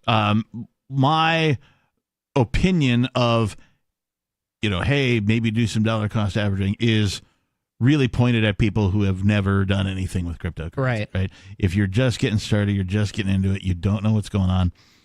First of all, probably find somebody younger than you to help you out who does understand all this stuff. A cousin, a nephew, a niece, something, somebody who's, more tech savvy than you are, to help you with your first crypto wallet and downloading and installing that on your phone. It's not that hard. If you run any app on your phone already, it's just like that, right? It's really not that difficult to conceive of. And so if you can run really some apps on your phone, you can have a cryptocurrency wallet that's non-custodial. Yeah. But to your point about the rest of it, as much as I can, I'm already checked out of the dollar. Yeah. I mildly I wasn't checked out of the dollar at all when I moved here in 2019, right? I was mainly still using USD. I had some cryptocurrency, that was like sort of my nest egg, my savings, if you will, or my hope fund. Right? Oh, God, I hope cryptocurrency goes up from here because, I'm sitting on a small quantity now, but maybe it'll become a big quantity later, kind of a thing. And so since I got here and I was able to sort of, embed myself in a community where cryptocurrency is being actively used, I was like, wait a minute. And then I went on to do experiments. Like here in Keene, there's less now than there was when I first moved here, but that's COVID kicked in and a couple of places have closed and, this kind of thing happened. But there was, 10 places or something in Little Keene, New Hampshire that would accept cryptocurrency. And so I decided to see if I could go for a week just living off crypto. And I was able to do so. I had to be very creative in doing it. For example, I had some booze, but I ran out of mixer in my house, right? And so I went down to, I think it's Local Burger is what it's called here. They don't take the crypto anymore, but they used to for a good long period of time. And instead of ordering a burger or anything, I was like, hey, can I get 4 juices? And they just had the bottled, juices in a cooler or whatever. They're like, is that all you want? I'm like, yeah, that's it. And they're like, yeah, okay, here. And I'm like, oh, can I pay in crypto? Like, sure. And bing, bing, bing, it was done. Yeah. And I went home and I mixed myself a nice cocktail, a little vodka and orange juice with some cranberry in it. And now we even have convenience stores that take crypto. Yeah, and are also selling Captain Kick-Ass branded rolling papers. Nice. So if you're ever in Keene, New Hampshire, visit the Mighty Moose Mart. That's quite the flex, Captain. Either location. Either location, they are on sale. They're the same price as all the other rolling papers, and they're 100% hemp. So yeah, there you go. But I'd say your point is well taken. I'd say that I'm not talking to the beginner crypto person, like, oh, I've never done this before. Who I'm talking to are the people that are sitting on the sidelines and are like, oh, Bitcoin is it's gone up the highest that it's going to. No, what I'd say is right now is probably the last time we're going to be able to buy cheap Bitcoin as a libertarian community. And I'm just trying to get that out there to people so that they know, and so that, they're not they don't grab me really kicking themselves, in a few months. They don't grab me by my collars and are like, you knew so much about cryptocurrency, why didn't you tell me? I've made it clear to everybody that I care about that this should be their MO for this year. So. Now at least you can say, I warned you. Yep. You can't blame me. I can sleep with a good conscience when everybody is, telling me that I didn't tell them. Working in tech, I have turned people on to the Bitcoin and all of the stuff we've said here tonight. Hey, look, you ain't got to risk much, right? But you want to have some fun. Throw a couple bucks at this thing, watch it, see where it goes, do some transactions with some people, that kind of thing. And so I can count on one hand the number of people who are still holding, right? On the other hand, the people who did get into it got out within a year. They got in, maybe they lost money, and they're like, oh, this isn't worth it, I'm pulling my money out. Well, I still can. And then a year later, they're like, why did I pull my money out? And I'm like, dude, you chose to do that. You didn't come to me and be like, Captain, should I pull my money out? I'm losing money. I'm down 13, 20% or whatever. I'd have been like, dude, just wait. That's the thing too. I couldn't imagine losing money and then being like, now's the time for me to pull out. That makes no sense. Well, pull out when you're ahead. You know what I mean? Well, but that's how market crashes work. It makes no sense. It's the fear and the panic. It's human. It's basic human psychology. For me, whenever it dips, I'm like, ooh, yay, cheap. Yeah, it's on sale. Yeah, but that's you're because how much USD do I have? Can I afford to buy somewhere right now? Right. Yeah. Do I really like this comic book collection? I don't know. What can I pawn? Yeah. Exactly. Yeah, I still use pawn shops on occasion because I'm a musician, and that's sort of the musician thing, right? Totally.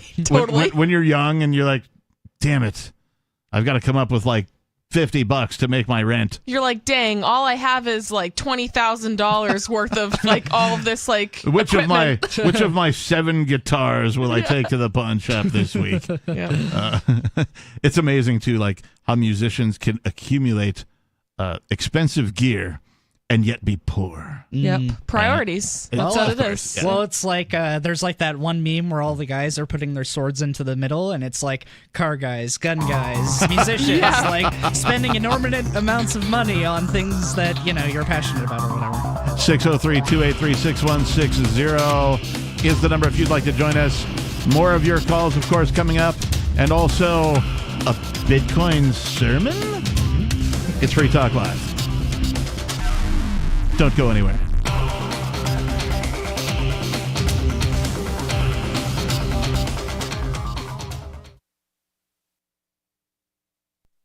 On Free Talk Live, we're bringing people to the ideas of liberty every day. From wrestling superstars like Glenn Jacobs. You guys really are having an impact, I believe. Like I said, a lot of where I am now is due to listening to Free Talk Live. You changed my mind on some very important issues years ago. To random people tuning in on the radio.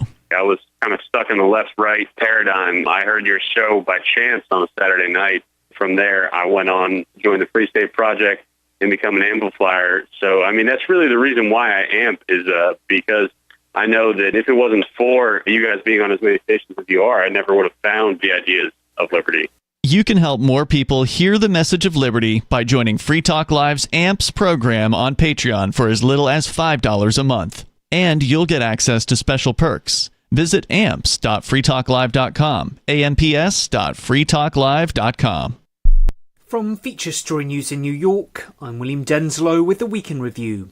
The World Health Organization this week said the health system in Gaza is on the brink of collapse. A WHO health emergency officer described the dire nature of the health system, saying the organization needs more aid and medical supplies desperately to assist with the unfolding catastrophe. The United States, meanwhile, has reaffirmed its commitment to Israel, despite what appears to be a growing rift between the two allies. Washington's support comes amid mounting pressure for an end to the fighting inside Gaza, while the issue of who should govern the Strip after the war is once again causing division. Sarah Coates has more from Tel Aviv. Washington claims that its support of Israel remains ironclad. This is despite stark differences between the US and Israel over the prospect of a two-state solution.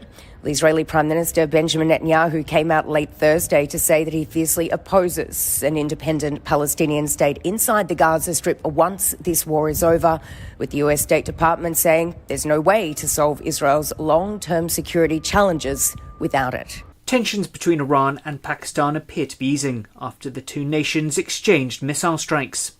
Both countries say they were targeting militant bases in each other's territory. Experts say neighbour India is watching developments very closely. Our South Asia correspondent Neha Punia reports. Experts say it's not a surprise that New Delhi backed Tehran's position, given the close ties between both countries. Also back in 2019, India had similarly carried out airstrikes in Pakistan as well, allegedly targeting militant groups that were operating from there, which India said were targeting its nationals.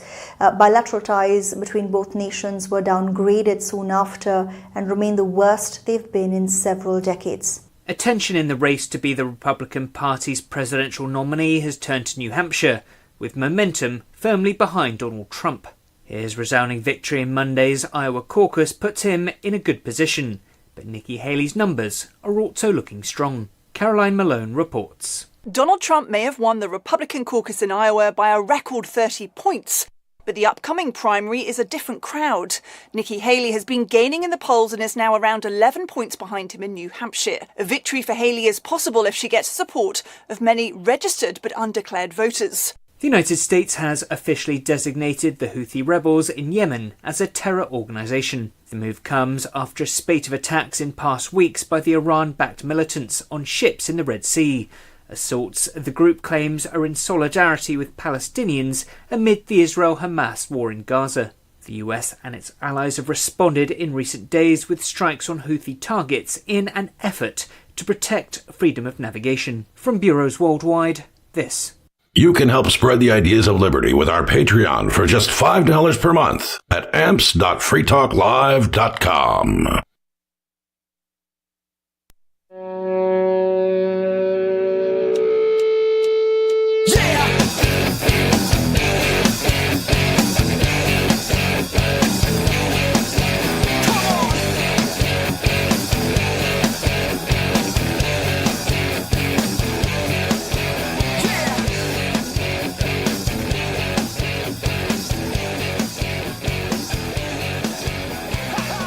Thank you for tuning in and listening. It is Free Talk Live. The telephone number here in the studio is 603-283-6160 if you would like to join us. We have some calls on hold. We'll get to those in just a minute. But in the studio tonight, it's myself, the captain. Zephin. And Nikki. We've been talking a little bit about, cryptocurrencies, really, Bitcoin and the like, and sort of the do's and don'ts, and a little bit of the history, a little bit of the future, a little bit of the now, and I'm sure we'll continue to talk about that. I know Zephin has something specific that he brought today for the show that we'll get into. But before we do that, let's go to some of your calls and thoughts. This is Mark calling from New Hampshire. Mark, you're on Free Talk Live. Hi, nice to be back after 5 years. And I'm back following a Libertarian Party of New Hampshire convention where the best speaker of the night was Aaron Day, and he totally echoes your concern about fiat money. Across the board, he talks about how examples of failure, and that the dollar is on the way to failure. Actually, the way he puts it is failed because it was only worth 3% of what it was 100 years ago. Yeah, Aaron Day's awesome. Yeah, I've met him in person just a couple of times. I follow him on the Twitter, of course. I met him and his wife. They actually came in support of Ian Freeman at his federal part of his trial, and then also at his sentencing hearing. They came because he is way, like you said, way into the cryptocurrency. He actually explains it far better than I can. Sometimes people will be like, Captain, you did a great job of explaining that in layman's terms. And I'm like, well, thank you. But no, Aaron Day does a far superior job of explaining that stuff than I do, at least in my opinion. Yep. Well, it's a good group. I am a liberty-minded, and yes, member of the party, but I am still a Democrat, and I'm running for office to try to get more free staters to run as Democrats. Yes. Where you'll, in a primary, thank God. Certainly Thank lose, you. But make your points, win maybe the next time round, or even as a, quote, sore loser as an independent after losing in the Democrats, but hopefully convincing a lot of people. Because I'm of the belief that there's enough traditional Democrats, not the wokesters, not the far left, but the ones, I'll call them Carter Democrats, Walter Mondale Democrats. They're not crazy. They're still normal. They just don't have candidates to vote for other than a far lefty or Trump. Yep. You're right. They are a little bit more moderate than the Trump. wokester people. Yes. So they're scared by the media of Trump, and then they go into the arms of the Biden types, the Pelosi types. And I do think they're normal enough, and we need Democrats, we who want liberty, we got to have some of them to get passage of laws. Well, and the thing is that what Free Staters have done a really good job at is being successful within the Republican Party. We have not been putting that energy or effort to the Democratic Party. Well, and this is a purple state, so we do need to put energy into both. So I'm a huge proponent of what you're doing, and thank you for doing the Lord's work. I also think that the Democrat Party might be locked down a little bit more. Oh, yeah, 100%. I think a lot of the libertarian types that are running have more common ground with the right than the left, right? But I think if we get some fresh faces into the mix that aren't like known conservative types or aren't as loud about their really strong-held like 2A beliefs, things that Democrats might not agree with, if we have some like newer people that aren't as, Yeah, I don't know what I'm trying to say. Like, they're not as well known for like their really strong liberty stances. Right. And I'm not saying you should like sneak or weasel your way into the Democrat Party, but we absolutely do have tons of common ground with those folks as well. Yeah, I'll come right out and say it because for a long time the Libertarian Party was focused on establishing the Libertarian Party as a party choice, as something that you could run as a libertarian and do a libertarian this and a libertarian that and a libertarian the other thing, but didn't work, wasn't effective. No. The effective libertarians have run. as either a Republican or Democrat. I think that you can make a case for libertarians on either side of that. Like when Arya ran for sheriff, right? Yeah. She ran on the anti-violence, anti-war, kind of stuff, right? Which appeals to the Democrats, right? Mm-hmm. Generally speaking, instead of running on the hey, sound money and that kind of stuff, which generally appeals. I think she still ran as a Republican, though, right? No, I don't think so. No, Arya ran as a Republican. Because I remember part of the funny thing was that all of these conservatives were so upset that this pink-haired trans I know what Satanist it was, though. It was that she got a bunch of Democrat votes. Yeah. Oh, I'm sure. When she ran, because of her campaign and her stance because those people were actually following her campaign, where a lot of people blindly vote D or R. Right. So all of the people who blindly voted R voted for someone that they're completely against, and they thought that she bamboozled them. No, she was very out in the open with her beliefs.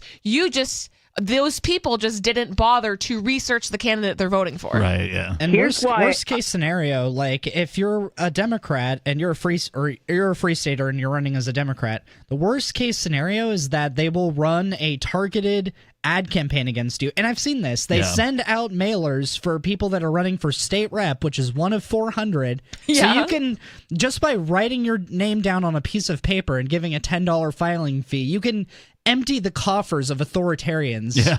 And that's easily. like free advertising. Absolutely. It's like, wow, are you trying to help my campaign or hurt it? Mark? Well, here's why I think liberty-minded people are now closer to convincing Democrats.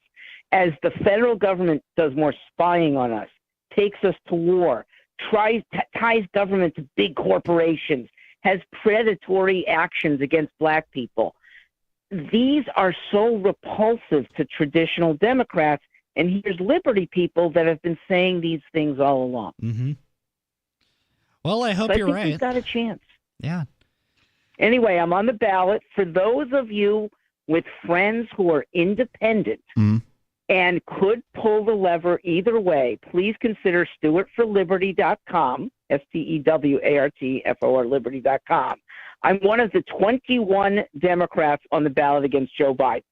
But if you don't have a strong pick on the Republican side, hold your nose, pick a Democrat ticket. When you leave the building, you can undo Democrat if you really want to, but you will have put a vote in against Biden, which is really a vote against tyranny. It might be more important than a vote for or against DeSantis or Trump.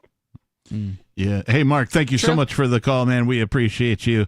603-283-6160. The phones are actually packed right now, so if you're trying to get in, just keep calling. If you're already on hold, just stay on hold. We'll get around to you eventually. But 603-283-6160. Let's move on to this is Gigi calling from North Carolina. Gigi, you're on Free Talk Live. I'm in South Carolina. I corrected that earlier. It didn't save. Well, I'm still in South Carolina. I wish I was back in Miami because it's 24 degrees here and I'm freezing my tush off. It's 9 here. Yeah. Oh my God. Yeah, you have warm weather down there. To make me hot soup. I'd send it to you, but it'd be frozen before it got to you. Send it over the blockchain. It's so nice to speak to everybody. I very much appreciate what that gentleman said. And of course, Miss Nikki, always a breath of fresh air. She's a sharp lady. I like listening to her. Thank you, Gigi. I appreciate you. Now, my concern is, why is that miserable SOB of a sheriff from, I believe the city is pronounced Uvalde in Texas, where all those precious school children were murdered? Why is he running for sheriff again? I didn't know about that, but you think that people wouldn't vote for him? The news on TV, as on every station, it's nauseating. All the parents whose children were murdered are asking the same thing.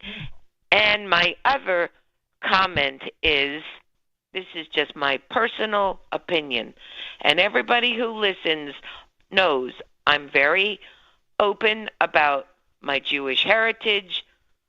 I am also of a Sephardic heritage, and I am utterly, thoroughly disgusted continuously repeatedly every time I see the news or hear it on a radio station, and I listen to all kinds of perspectives, conservative, middle, very, very progressive, you name it. I want to hear every perspective. Read it, hear it, listen to it, watch it. That's smart. I am so utterly nauseated by the comments that the Prime Minister of Israel, Benjamin Netanyahu, is making over and over and over, as if Palestinian people, regular people, not Hamas, regular men, women, and children, are of no significance, no consequence. It is nauseating and disgusting, and I am appalled and embarrassed. And I am very, very disgruntled by the lack of opposition coming from mainstream American Jewish people, not voicing opposition at the repeated and consistent murder, not just violence and vandalism, but murder. The longer I'm alive, the more evident it is that states, governments, do not care about the individuals. We are cannon fodder. Yep. Stop Correct. using their money. And lay people are merely a consequence of war. That's what I remember people saying to me during Cambodia, Laos, and Vietnam being bombed and sprayed with poison and toxic chemicals. People are what's an appropriate term? Insignificant consequence. And it's embarrassing and it's disgusting. And I am utterly appalled. Yeah, I mean, absolutely. And it is really sad that collectively as a human race, and I don't really like collectivism, but just in general, that humans have not evolved past this, right? Like, we should all know that life is such a sacred and beautiful thing. Yeah. And it is really, really sad to see it just thrown away so viciously and so violently. Like, innocent people that have nothing to do with this war, truthfully, these are two governments and two militaries attacking each other, and there are just innocent people, children, getting in the middle of it and dying. People cannot go for their medicine, their chemotherapy, their kidney dialysis at hospitals. Children cannot go to schools. People cannot go to buy food and clean water. There is no electricity for the what's the proper term? Desalinization plants for fresh and clean water. And I guarantee you, again, it's just my personal opinion, the hostages, whether they're American or Israeli, they ain't coming back for a long time. And Netanyahu is using this as a means of diversion so he can circumvent being legally prosecuted for all the charges levied against him. Because while he's prime minister, ain't nobody going to touch him. Yeah. Gigi, thank you so much for the call and for continuing to listen and support our show. We do appreciate you.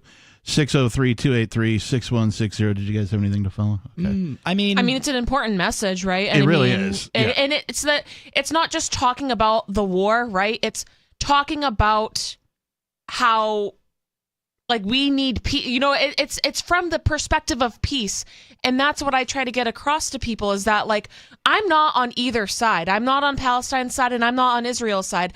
I'm on the side of the innocent people who are being tortured and murdered as a result of this. I mean, I just by saw, governments, by governments, yes, and like this is which is happening on both sides of the border. Yeah, right? like the government is the true enemy here. They are just throwing away these precious lives, and it's disgusting and terrible and horrible and so sad. Well, and I wanted to address her point too about the complacency, like how she's like, oh, people are like not doing anything about it. It's like, on the one hand, I think that we can all empathize with that. Oh, why don't people understand what we're talking about? Why don't they evolve? Why don't they be pro-peace? But if you look at what the fiat system has done, it has made us sick.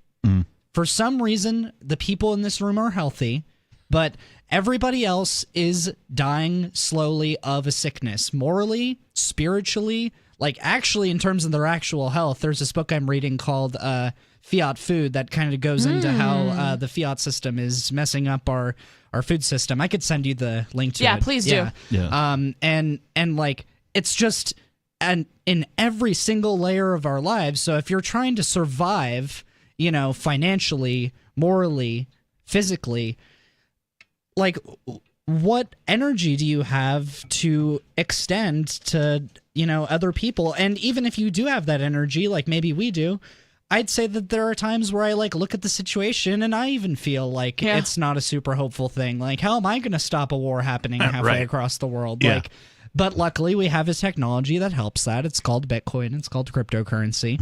But for the longest time, that wasn't the case, and people don't know about it, and it's going to take some time, but we're going to win.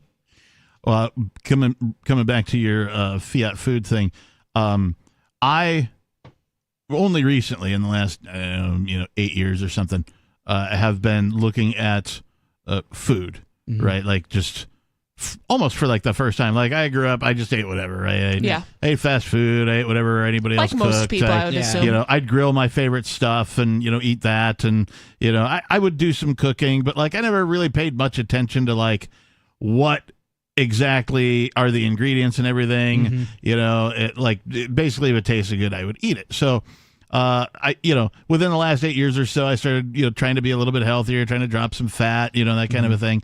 And one of the first people that sort of got me into, sort of keto or that type of thing, keto and carnivore and that kind of thing, is a blogger called Tim Ferriss. He's also an author, but he put together something called, I'm trying to remember what it is. It's like the 4-hour diet or something like that. At any rate, it was his version of the keto diet, except you could have like legumes, right? You could have like beans and, you know, that kind of stuff. But he based his research on not necessarily what the official medical practitioners have told you, but he based his on what got actual individuals results, right? As far as like losing fat and being more healthy and that kind of stuff. And so I just went with that because I like read his book on it, and I'm like, he gave you an outline. He's like, you know, if you really are just hurting for like, hey, what should I eat, you know, to lose some weight over the next 6 weeks? Use this as a template. Eat this for breakfast, eat this for lunch, eat this for dinner. You know, don't be afraid of eating the same meals over and over again. And it was all the stuff that you think it is, right? Yeah. It's like meat, lots of vegetables, lots of, you know, spinach, a lot of nutrient dense stuff. Like it's okay to have like some cashews and that kind of a thing, right? Some almonds. Well, because it seems like people are afraid of calories, right? And it's like, nuts are not the enemy. Right. So just as an entry level dude, like that sort of got me into that. One of the things that rings in my head to this day, after having learned more over the last 8 years about that and being exposed to different people, and like even people like Nikki have like, you know, been like, hey, this is bad for you, and this is, oh, I didn't know that, thanks, man. You know, like I've been able to like sort of add to my arsenal, but this is a truth near as I can tell, and that truth is, if you go into any grocery store, most of the things in the grocery store are going to make you fat. Yeah, you got to hit the perimeter. Yeah. Most of the just think about that for a minute. Yeah. Most of the things in your local grocery store are going to make you fat. Well, and you know why that is? Like, I could give you the long explanation, but really the short explanation is if you look at every time a government has been successfully overthrown, it's the food getting too expensive that has been the reason why. At least one of the main reasons why. Sure, yeah. And well, you can't fight back if you're starving, right? And like what they do when they incentivize people to eat cheap garbage is they're hiding the inflationary aspects of what they're doing because this crappy food is so much cheaper to make. Yeah. And so they're masking it, and then so you'll never overthrow them. One, because like you're eating cheap food, so you don't realize how expensive everything else has gotten because you've changed your lifestyle. And two, like if you're just a fat person, like you're just more likely to be complacent just due to like what being overweight does to you biologically. Yeah. So there's just so many, like, it's so well thought out. Like, people that are like, oh, these people in power, they're stupid. Look at Biden. No, do not underestimate your enemy here. These people are very, very sophisticated. Yeah, this is calculated. They're in this position of power because they know what they're doing. Yeah. And don't forget that. I mean, I was in my 20s, almost into my 30s. Like, I remember times when I would just, like, go grab a case of Top Ramen and be like, well, I got groceries for the week. Yeah. Well, and like, so that's like the typical poor college student food, right? Exactly. Because it's cheap. Right. But it's completely void of any nutrients, It is, right? yeah. There's no nutritional value in Top Ramen whatsoever. There might be some nutritional value It'll in the keep you packet, alive. in the Yeah. packet of seasoning. Well, right. Yeah. As a that's the survival thing. food. Yeah. Right. If you It'll want to keep you stock a alive. couple of cases of Top Ramen in your basement for the zombie apocalypse or whatever, far out solid and right on. Yeah. Like do that, but like don't eat that as like a main staple of your diet on a daily or weekly basis. It's horrible. And people will only rise up, and don't get me wrong, I'm in favor of peace. I think that we can like do what we want totally peacefully. Absolutely. But people will only rise up violently if Top Ramen goes up to an unaffordable value. Right. Because Top Ramen The Top Ramen Index. Yeah, it's Yes, like it's exactly. it's the floor. It's the absolute floor. Like I was gonna bring up Top Ramen, but I didn't even need to because you guys brought it up. Yeah, That's how much of a floor exactly. it is. Yeah. So Oh man.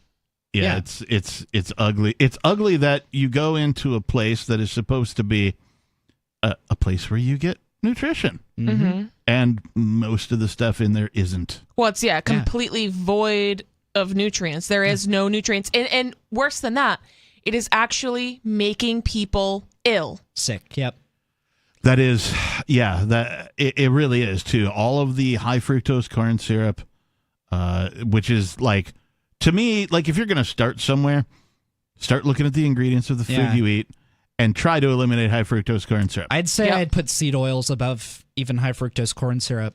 That might be more difficult, though. Right. It might be, but agree. I think you'd have a better impact. Absolutely, and I agree with you. I do believe that seed oils are way worse. Well, I'm not even going to say way worse. They're probably worse. I would, if you're going to start anywhere, corn syrup, seed oils, vegetable oil, canola oil. Yep.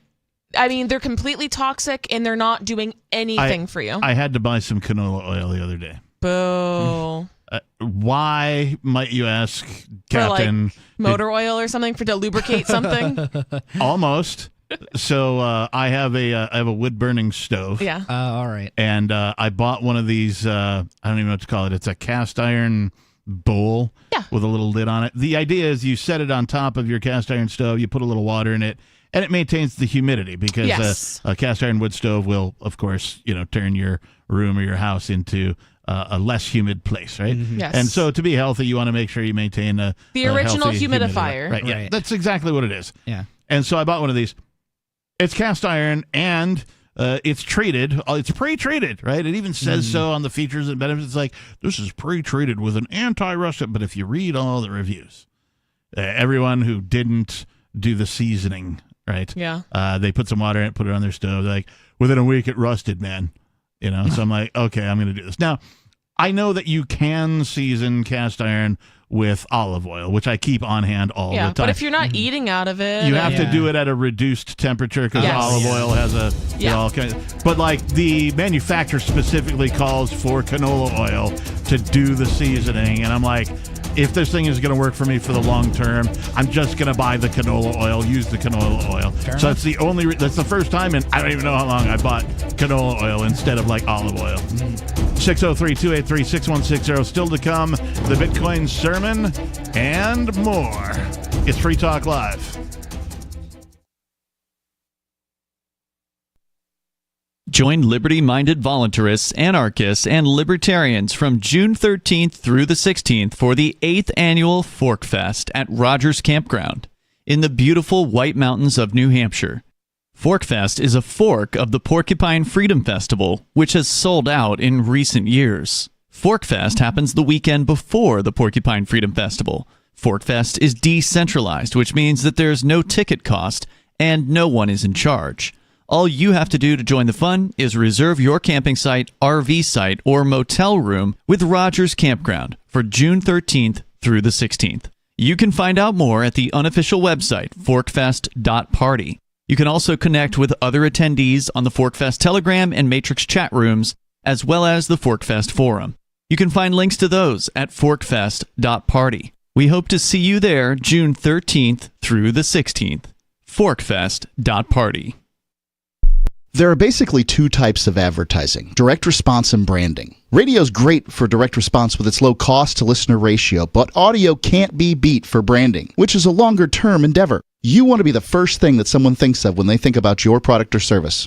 If you have a local business that you want kept top of mind in your community, call the station. If you need national reach, Free Talk Live's got around 200 radio stations, millions of monthly listening sessions, can suit all budgets, and if we don't think we're right for you, we'll tell you. Email me, mark@freetalklive.com. Tired of cancel culture? Sick of mega tech corporations holding an axe over your head? Join the LRN.FM Matrix chat server. It's self-hosted, so no one else can tell us what to do or say. Don't like the existing channels? You can make your own. You can even connect into some of our channels from other Matrix servers. It's federated. For the full LRN.FM Matrix experience, though, you should join our server via the step-by-step instructions at chat.lrn.fm. Chat.lrn.fm. You're listening to the live edition of Free Talk Live. Hour number 3 is next after the news here on the Liberty Radio Network at LRN.FM.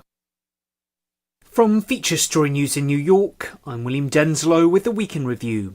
The World Health Organization this week said the health system in Gaza is on the brink of collapse. A WHO health emergency officer described the dire nature of the health system, saying the organisation needs more aid and medical supplies desperately to assist with the unfolding catastrophe. The United States, meanwhile, has reaffirmed its commitment to Israel, despite what appears to be a growing rift between the two allies. Washington's support comes amid mounting pressure for an end to the fighting inside Gaza, while the issue of who should govern the Strip after the war is once again causing division. Sarah Coates has more from Tel Aviv. Washington claims that its support of Israel remains ironclad. This is despite stark differences between the US and Israel over the prospect of a two-state solution.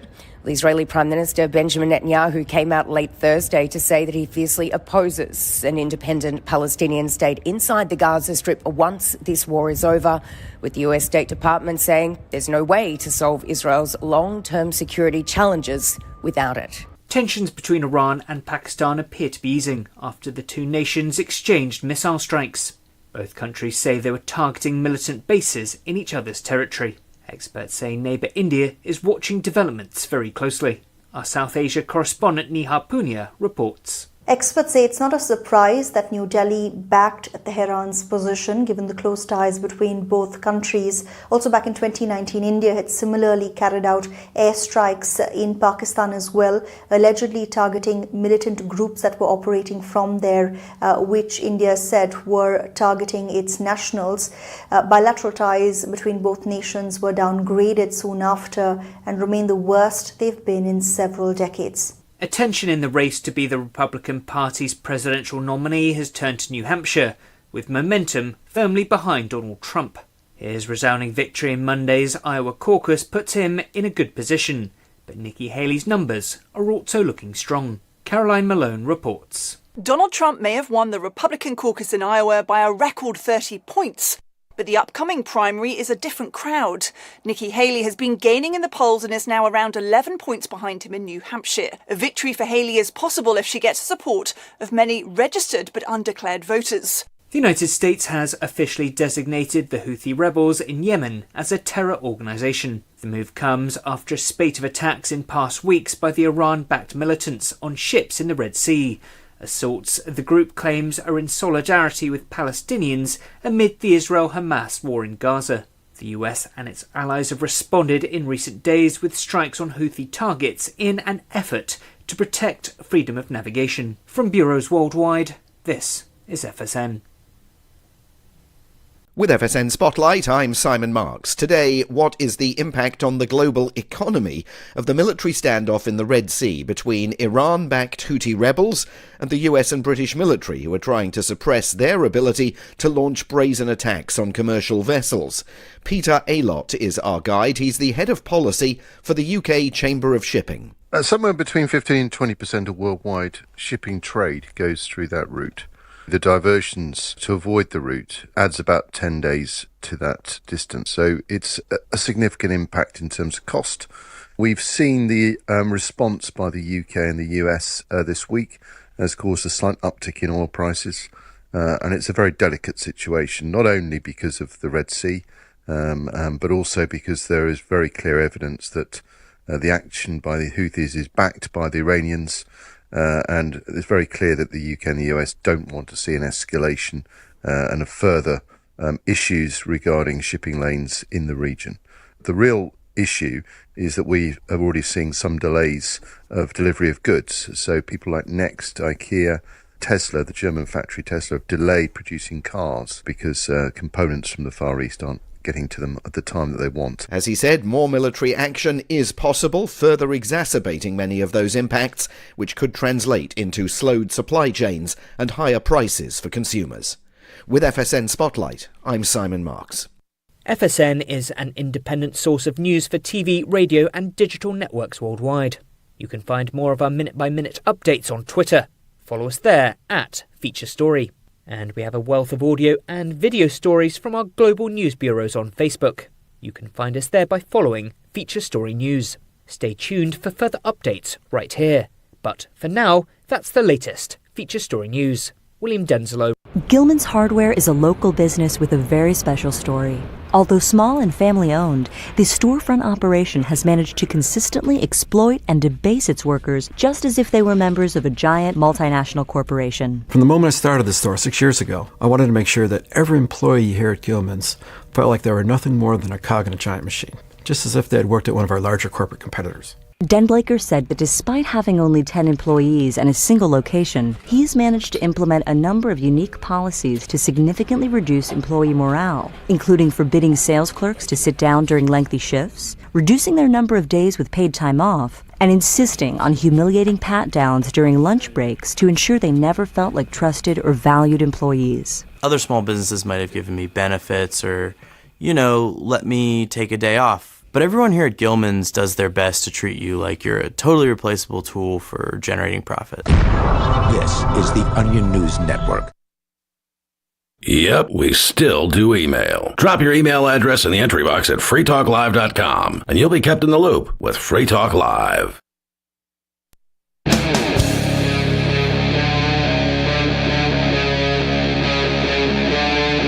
Free Talk Live.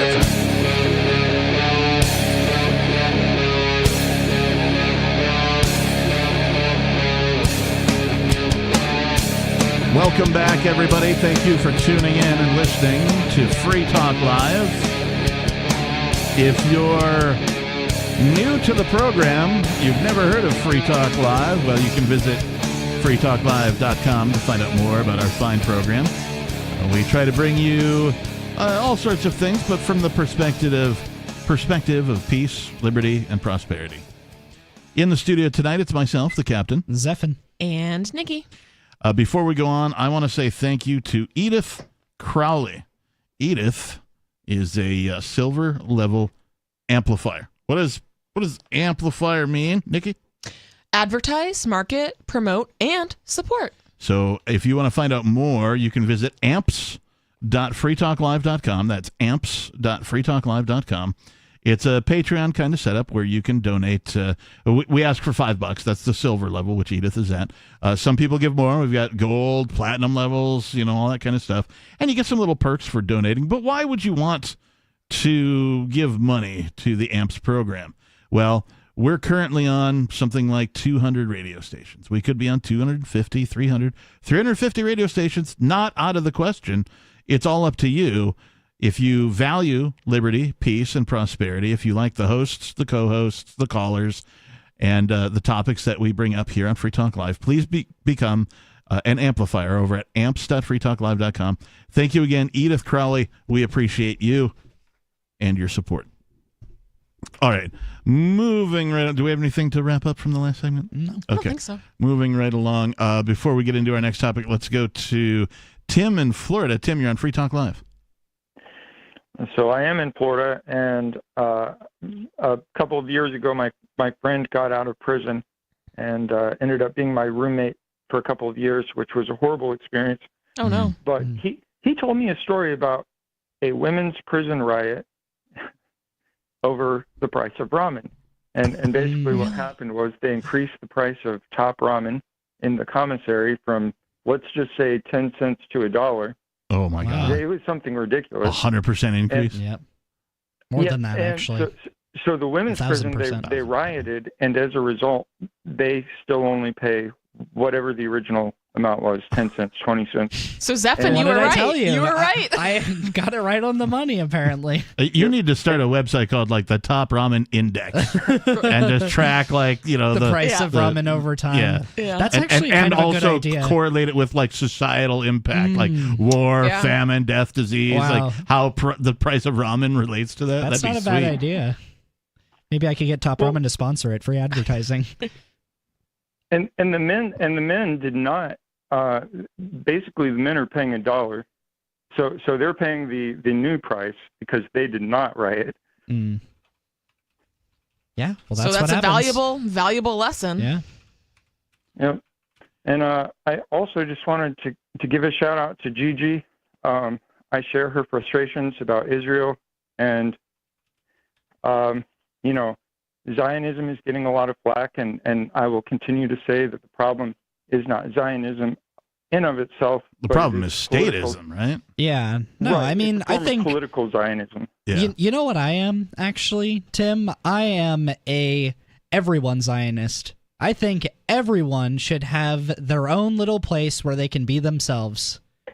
Nice. I think that communists should have their little Israel. I think that libertarians should have their little Israel. I think Jews should have their little Israel. Like, everybody should just have a place where they can be themselves and let these ideas play out how they want, as long as they're not hurting other people. The problem isn't that people get to have these places. The problem is that when they try to expand them and hurt other people to do so, that's when there's an issue. The issue is when you don't respect property rights. And As is actually, the case that's with exactly many what things. we're seeing right now with Israel and Palestine, where there's a group of people who are like, hey, we live here, and maybe we don't want to be a part of this nation or this nation. And governments are like, absolutely not. We're going to kill you guys. Right. Yep. Is really what's happening. Yep. Tim? Yeah, it's really what's happening. That's funny. And no, but I just wanted to mention a couple of things. As long as we're on the topic, you know, in the beginning there was the refusal of a hostage exchange and refusal of a ceasefire on the part of the state of Israel, and then there's something called Habsora, which is an AI system that basically is deciding who the IDF is going to bomb on a daily basis, and they know the names, they know who's going to die, they know the civilian casualties to the name, and then they just hit the button. A human hits the button, and this is a regime problem. You know this, and what's going to end up happening if Netanyahu ends up being charged with genocide, he could just be the fall guy, but there's a whole bunch of other guys, including Ben Gvir, and I don't have all their names in front of me right now, but that's fine.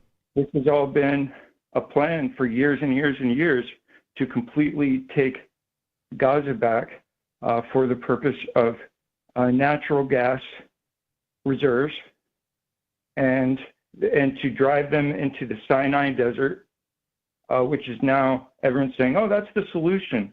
That's the humanitarian solution. They need to go to the Sinai Peninsula. So everything's going as planned, and it's a specific regime philosophy. And unfortunately, there's a lot of intermeshing with the people that are occupying us in the United States, and we need to figure out how to have a tax revolt. Yeah, bottom line. I agree. There needs to be something that everybody can get behind to stand up for everybody else. And thank you for the call today, Tim. We appreciate you.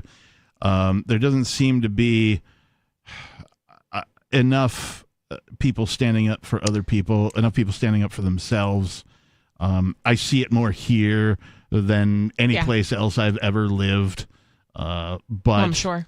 But New Hampshire's not a large state. We're not very populous.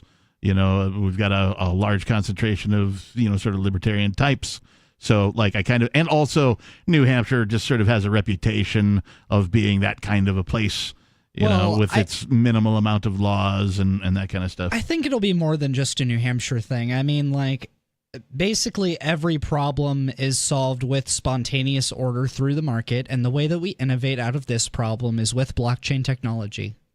I know I'm sounding like a broken record, but it's just because it's the truth. Do you want to, since we're talking about it, do you want to talk about your Bitcoin sermon a little bit? Yeah, sure. Because I know you brought it for show prep today, and it's been, I don't even know this is your first appearance this year, at least. I mean, yeah, that's 20 days into it, but I don't remember the last time you were on the show, so let's get to it. Yeah, so basically I drafted, I was inspired by this show, actually, about the divinity of blockchain technology. I personally believe that the most efficient way to channel divine energy into the world is through cryptocurrency, because it's an honest system of money, and money is the most important thing to everybody, whether they recognize it or not, because it's a symbolic manifestation of their life's work. But if you'd like, I wrote a sermon as to why cryptocurrency is a righteous and moral technology that will bring about truth and morality to the world. So I start off with saying, cryptocurrency, as described by Tomer Strolight, is a system that has justice built into it through math and truth. I believe we are entering an era in which mathematics, truth, peace, and virtue are all simultaneously under attack. In that darkness, cryptocurrency shines as a beacon to preserve all of these important principles on the immutable blockchain. Cryptocurrency is the only creation in the universe that can be used to make dishonest people honest. It makes them adhere to a monetary system that cannot be manipulated or controlled, making it one of the best forms of sound money. More than anything, Bitcoin and other cryptos are sound money, which will bring a righteous overhaul of the corrupt international monetary system, mostly upheld by the U.S. dollar.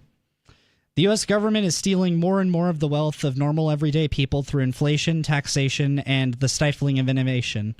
This is the antithesis of nearly all principles professed in the Torah, Bible, and nearly every other religious document. Cryptocurrency holds these thieves accountable by providing a shelter of peace and prosperity. In Judaism, this is referred to as a sukkah shlomecha, providing a covering over those who seek to have their lifeblood preserved by those who wish to steal it. People who use cryptocurrency are furthering this divine act of peace, whether they are conscious of it or not.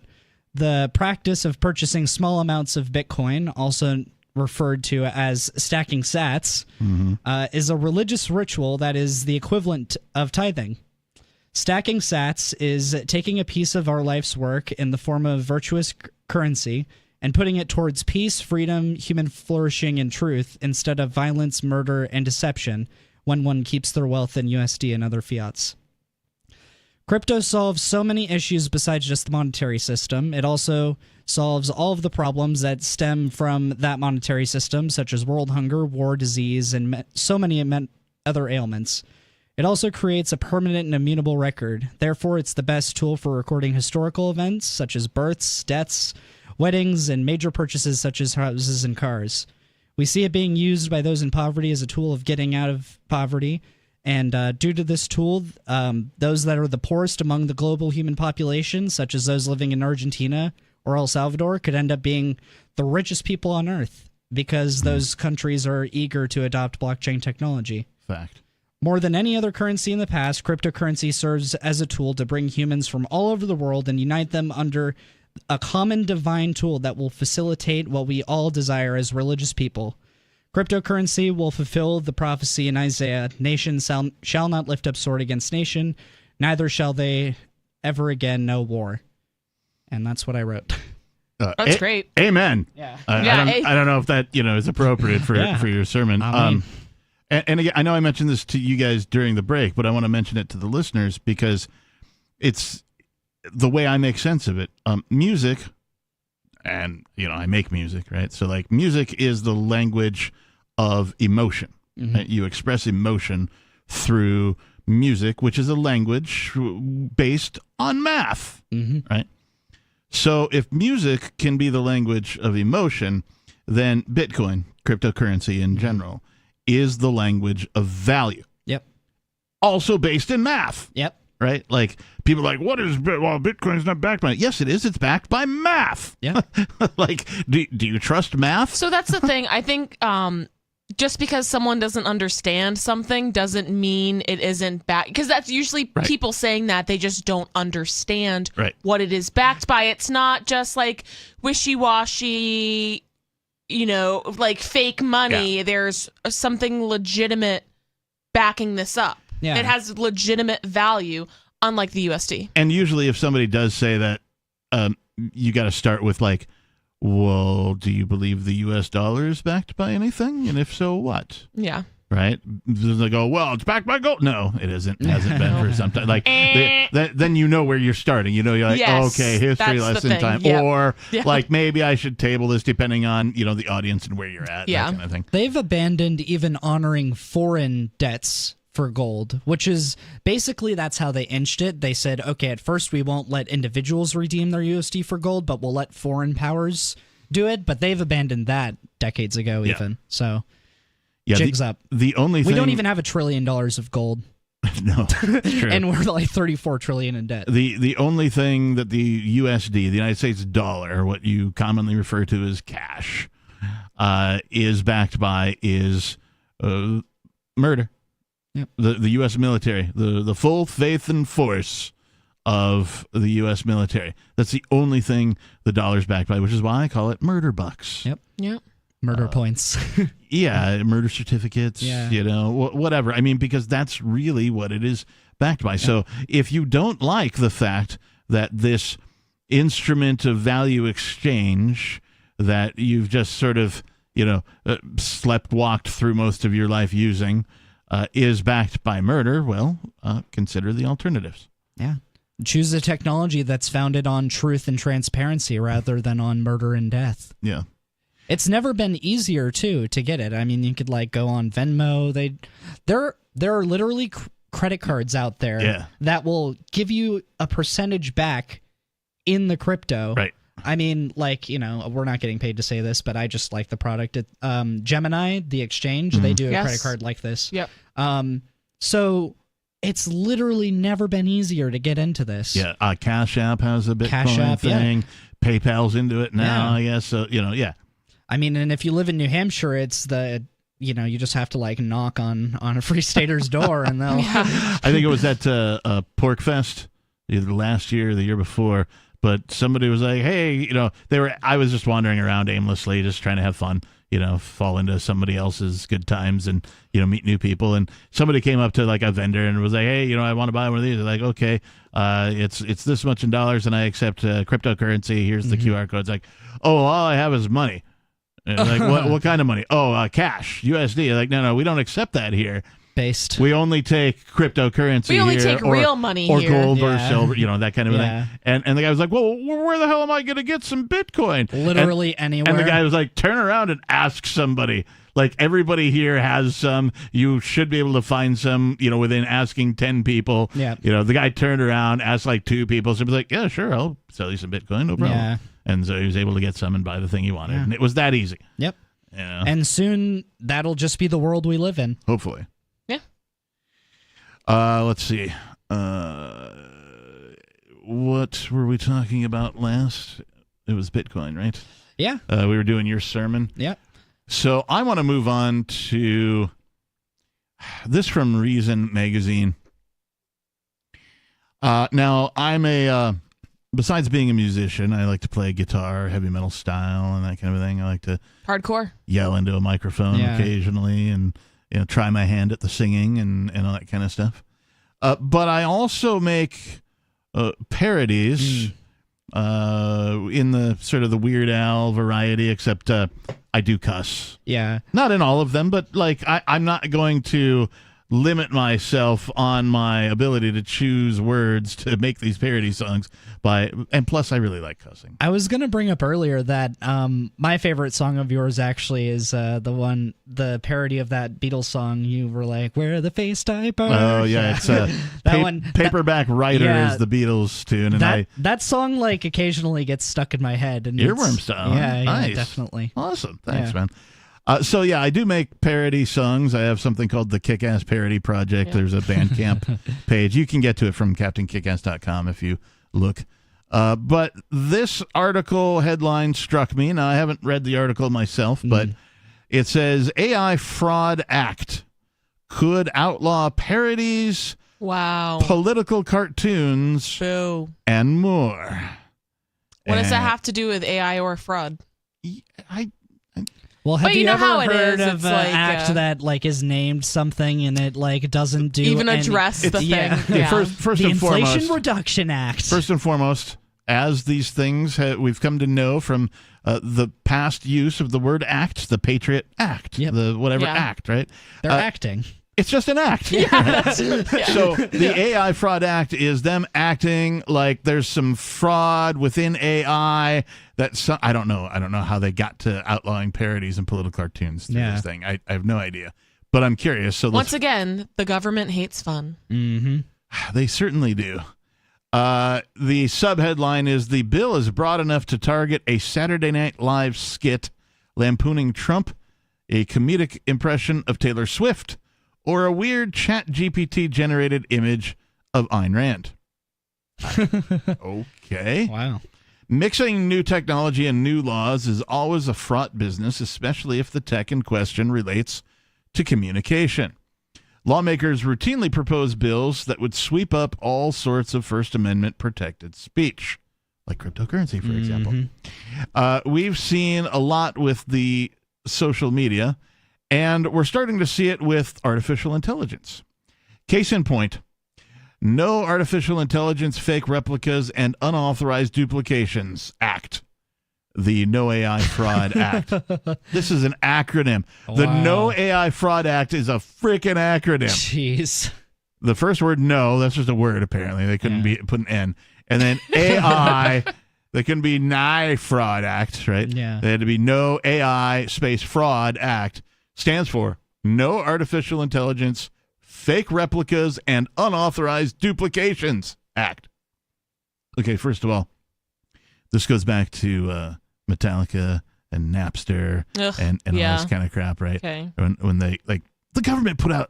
Thanks, Metallica. The government put out ads like, copying is stealing. Yeah. It's like, no, it's not. If it were, that would be called stealing. Yeah. Like, if I have an app on my phone and I'm able to walk around your car and scan it, right, down to every last detail, right, to 4K type of resolution, right, I get the color right, I get all your rust spots right, I get the tint of your windows, legal or otherwise, get all that correct, and I take that scan that I've made of your car and I go plug it into like a 3D printer somewhere, and I create an exact duplicate of your car. Have I stolen your car?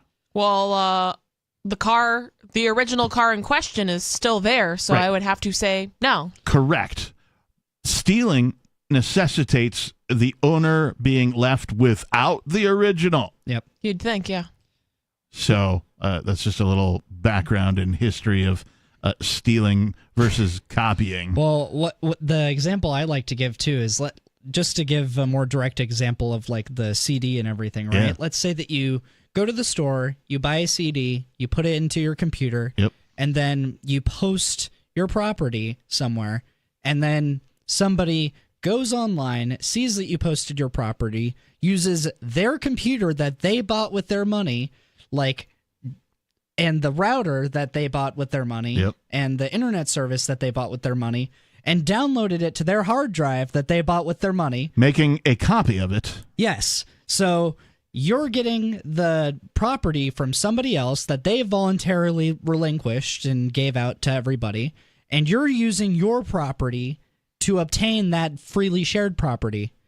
And yet this third party out of nowhere says that you're taking their property. Yeah.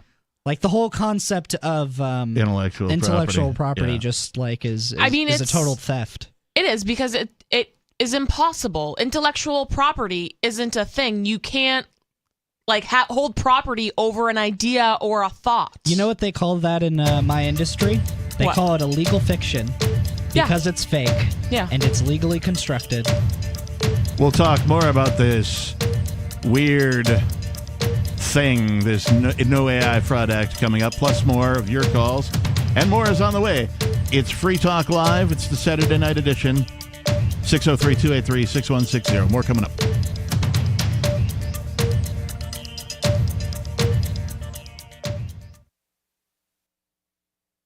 We have some good news. The indictments against Ross Ulbricht in the District of Maryland were dismissed with prejudice, meaning they can never be refiled. This is especially good because those indictments contain the only charge ever made that Ross engaged in murder for hire. This was a serious allegation that Ross Ulbricht denies. It was never prosecuted or ruled on by a jury, but was trumpeted by the federal government and the media as if it were proven fact. The Maryland court held these indictments for almost 5 years, poisoning Ross's case and leaving him under a cloud of unproven allegations. As explained in Ross's appeal to the Supreme Court, the fact that the judge used these allegations to give Ross a draconian sentence of double life without parole violated his Sixth Amendment right to a jury trial. Judges are required to issue sentences based on convictions decided by a jury, not unproven allegations never even charged at trial. Although this is a positive development, the dropped indictment will not set Ross free. Now, a presidential pardon is Ross's only hope of freedom. Sign the petition at freeross.org. freeross.org. From Feature Story News in New York, I'm William Denslow with the Week in Review. The World Health Organization this week said the health system in Gaza is on the brink of collapse. A WHO health emergency officer described the dire nature of the health system, saying the organization needs more aid and medical supplies desperately to assist with the unfolding catastrophe. The United States, meanwhile, has reaffirmed its commitment to Israel, despite what appears to be a growing rift between the two allies. Washington's support comes amid mounting pressure for an end to the fighting inside Gaza, while the issue of who should govern the Strip after the war is once again causing division. Sarah Coates has more from Tel Aviv. Washington claims that its support of Israel remains ironclad. This is despite stark differences between the US and Israel over the prospect of a two-state solution. The Israeli Prime Minister Benjamin Netanyahu came out late Thursday to say that he fiercely opposes an independent Palestinian state inside the Gaza Strip once this war is over, with the US State Department saying there's no way to solve Israel's long-term security challenges without it. Tensions between Iran and Pakistan appear to be easing after the two nations exchanged missile strikes. Both countries say they were targeting militant bases in each other's territory. Experts say neighbour India is watching developments very closely. Our South Asia correspondent Neha Punia reports. Experts say it's not a surprise that New Delhi backed Tehran's position given the close ties between both countries. Also back in 2019, India had similarly carried out airstrikes in Pakistan as well, allegedly targeting militant groups that were operating from there, which India said were targeting its nationals. Bilateral ties between both nations were downgraded soon after and remain the worst they've been in several decades. Attention in the race to be the Republican Party's presidential nominee has turned to New Hampshire, with momentum firmly behind Donald Trump. His resounding victory in Monday's Iowa caucus puts him in a good position, but Nikki Haley's numbers are also looking strong. Caroline Malone reports. Donald Trump may have won the Republican caucus in Iowa by a record 30 points, but the upcoming primary is a different crowd. Nikki Haley has been gaining in the polls and is now around 11 points behind him in New Hampshire. A victory for Haley is possible if she gets support of many registered but undeclared voters. The United States has officially designated the Houthi rebels in Yemen as a terror organisation. The move comes after a spate of attacks in past weeks by the Iran-backed militants on ships in the Red Sea, Assaults the group claims are in solidarity with Palestinians amid the Israel-Hamas war in Gaza. The US and its allies have responded in recent days with strikes on Houthi targets in an effort to protect freedom of navigation. From bureaus worldwide, this. Got Telegram? You can follow our channel there and discuss show prep with other listeners at telegram.freetalklive.com.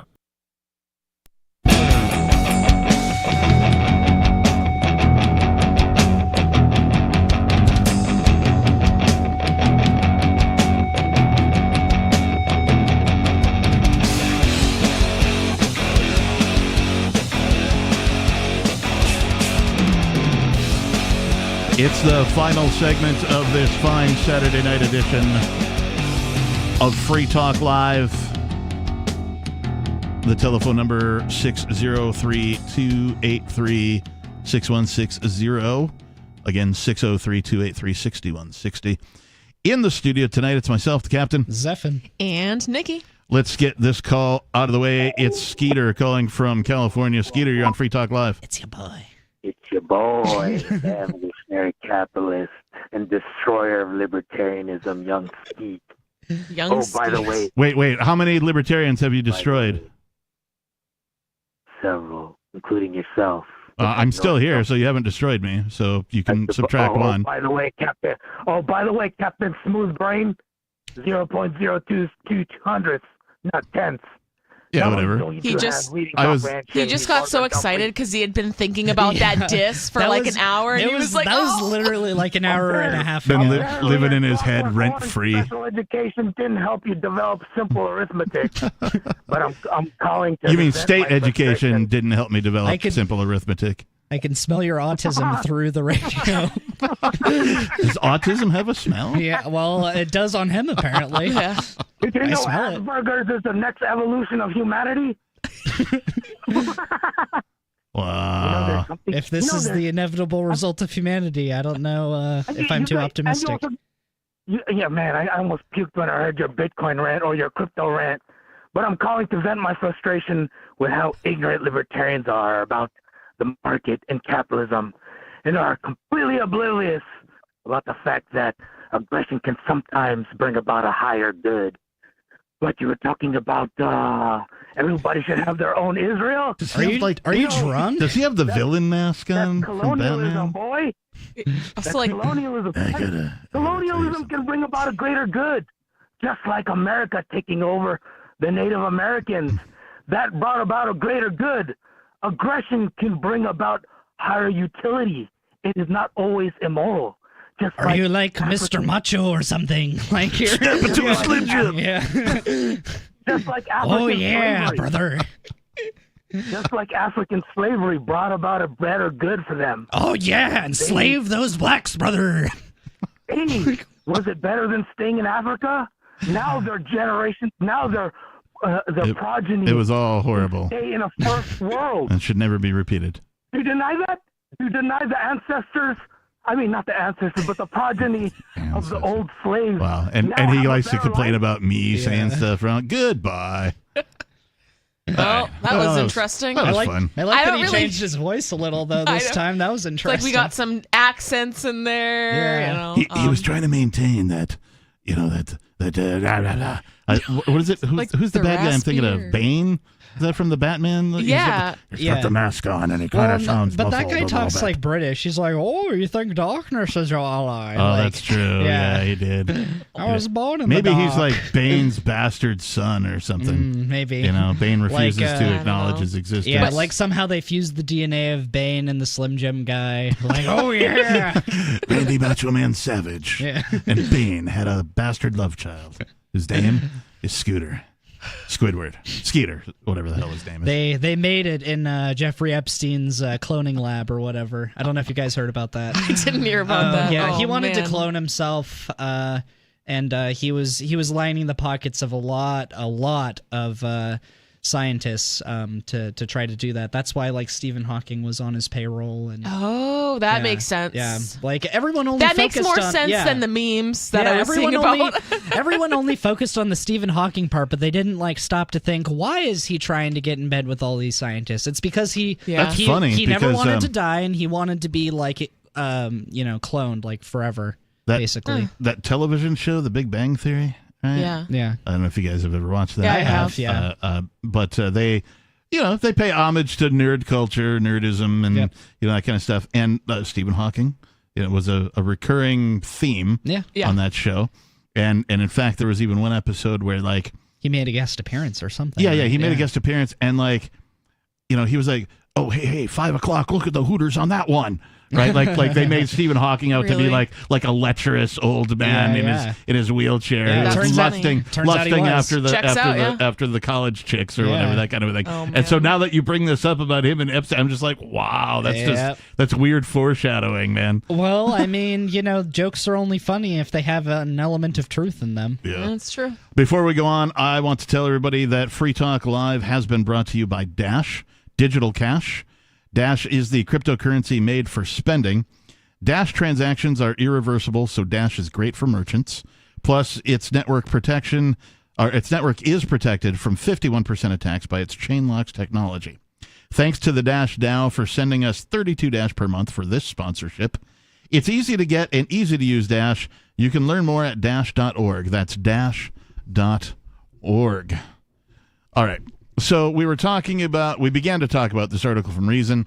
AI Fraud Act could outlaw parodies, political cartoons, and more. It turns out that this is an acronym.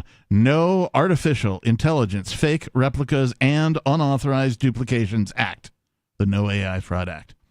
Under the auspices of protecting Americans' individual right to their likenesses and voice. The bill would restrict a range of content wide enough to ensnare parody videos, comedic impressions, political cartoons, and much more. The bill's sponsors, Reps Maria Elvira Salazar and Madeline Dean, say they're concerned about AI-generated fakes and forgeries, per a press release. They aim to protect people from unauthorized use of their own images and voices by defining these things as intellectual property of each individual. Like, okay, well, thanks, but we don't need your protection. Like, get over it. Like, protect us from what? Well, okay. Yeah. Exactly. I think I can actually make the devil's argument here and come from a principled position. All right, but you got to hold your two fingers on your forehead like you're the devil while you do it. Yeah, all right. So let's say that somebody uses AI to make it look like you robbed a bank. Okay. And in actuality, they're the one that robbed the bank, but for some reason they were able to jam all of the video. I mean, if they're tech savvy enough to do the AI thing, they're probably tech savvy enough to jam some, video recording software. And then the only evidence that this whole thing happened is this video that he made. Like, I don't think the government is how we solve that problem. But I think that it does pose a problem. Who's going to protect everybody from the government using AI to convince people that it is righteous and necessary? Well, it's okay that if they do it. Yeah, they're better than because everybody. I'm convinced they're already using AI for those purposes. I'm sure. Now, you can jump down that rabbit hole if you'd like to. Well, or like what if somebody does something like maybe less nefarious because you're not getting prison time over this. Like let's say that somebody makes a pornography video of you or something like that. Well, do you own your likeness at all? Like, I'm not a fan of intellectual property, but I mean, there's already the use of once something gets released into the public, you can't stop people from using, clipping images and slides from it and using it to make a meme and all that kind of stuff. It's a slippery slope, you know what I mean? Yeah, no, I mean, I'm just trying to reach the truth here. I don't know what the answer is, but I do know that it poses a problem and we should be talking about it. Well, here's the solution. Just abolish intellectual property as a concept. Yeah. I mean, that would help with some things, but I think it does away with everything. And then now you just have to figure out how you're going to survive in the marketplace without using the force of government to claim somebody wronged you because they copied something you did. Yeah. So let's use this example. So say, you have a photo of yourself on the internet or a video of yourself on the internet, and someone takes that and does kind of like that, the porno example. They make some, like... The deep fake, right? Yeah, some deep fake porno video of you. It's awful. It looks really realistic, and you don't like it, but there's no intellectual property. What do you do about that? Like, how do you... If it really, really upsets you and you don't want it on there... what avenue would someone go down to try to get that removed? Okay, so other than I don't know, you have to be feeling some way about that, right? You have to be like, oh, look, somebody made a porn, but it looks like I'm in it. Yeah. Right? Now, clearly, if somebody would want it removed, that they would be very upset by it. Okay. They have bad feelings about it. Okay, but what are they really upset by? Right? I don't know. Why does that upset people is really what I'm getting at. Why would a fake porno of you being released on the internet upset you? If it would. I don't know if it would or not. I don't know if it would or not either. It probably would upset me. I probably wouldn't like it. But because since that's not something I would do in real life, I wouldn't want people to think that it's about the image that other people have of me. Mm-hmm. I suppose would be the true deep-seated reason why that would bother me. It's because I don't want other people to think that is something that I would do, maybe. So I find, and before Free Talk Live, I did music and all that kind of stuff. So I have a bit of a public persona already. Yeah. Right. B and C list for sure. I'm certainly no A-list entertainer, but I've had an audience previously. I have an audience now. We have an audience on this show, and that kind of a thing. So. What I've found is I've just ignored all of that crap, right? There's trolls in the chat rooms who are grabbing still shots of me and you and everybody else and making all sorts of funny stuff or whatever to them, right? Some of it's downright offensive, right? Yeah. But I just ignore it. Why? Because I don't want to give them any traction, right? Yeah. If somebody makes something like that of your likeness, the best thing, in my opinion, to do is nothing. And I'm Don't sure react because that's what they want. They want a reaction. And I'm sure that's what really famous people like Taylor Swift. I'm sure there's all sorts of deep fake AI content of her. There's fake profiles of all of these celebrities, and that's what they do. Right. And they'll tell you that any celebrities never read the comment section because those people are going to tear you to shreds. They're also a bunch of compared to somebody who's rich and famous. It's okay, yeah. Taylor Swift's not going to give you the time of day to even read your comments or anything like that. She has better things to do, right? Like being rich and famous. Well, but and this stuff already exists to an extent. For example, scrolling through the Facebook, I tapped on something that I shouldn't have, right?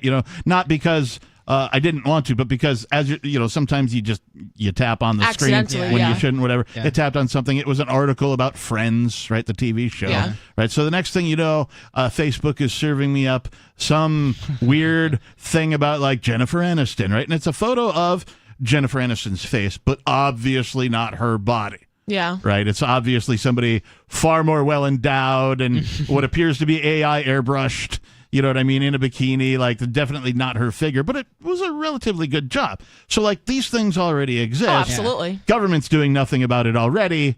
What on earth are they predicting they're going to do by passing this new act? Well, and what I would say it boils down to, which, a lot of problems boil down to this, which is personal responsibility. I think that if you are going... It's fundamentally, at the end of the day, your choice to do the click, click, click, to put your images online into this public forum. I think that as we continue to move our lives onto the internet, the definition of what constitutes a public figure will shift, because under the law you're allowed to do all these crazy things with public figures that you can't do with ordinary people. But when you put yourself on the internet, your information is public to everybody. Right, literally. So, you, in doing that act, are choosing that you no longer want to be private to a certain degree. Yeah. And I know people who live their lives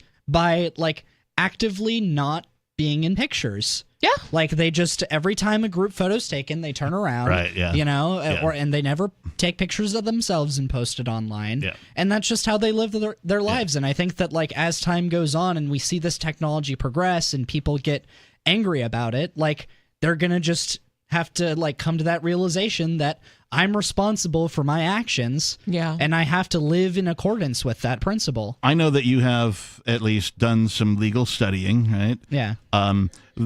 Just the term intellectual property, Yeah. to me is an oxymoron. Well, you called it, what did you call it earlier, Zephan? Legal fiction? Yep. Yeah. That's what it is. exactly what it is. Yeah. It is. Well, it they is- call it that, too. It is right. Yeah. Yeah. Well, in fact, government is legal fiction. Yeah. The entire institution that people call government is legal fiction. And the most common legal fiction, the thing that if you take any law class, they'll bring up are corporations. Right. Those are legal.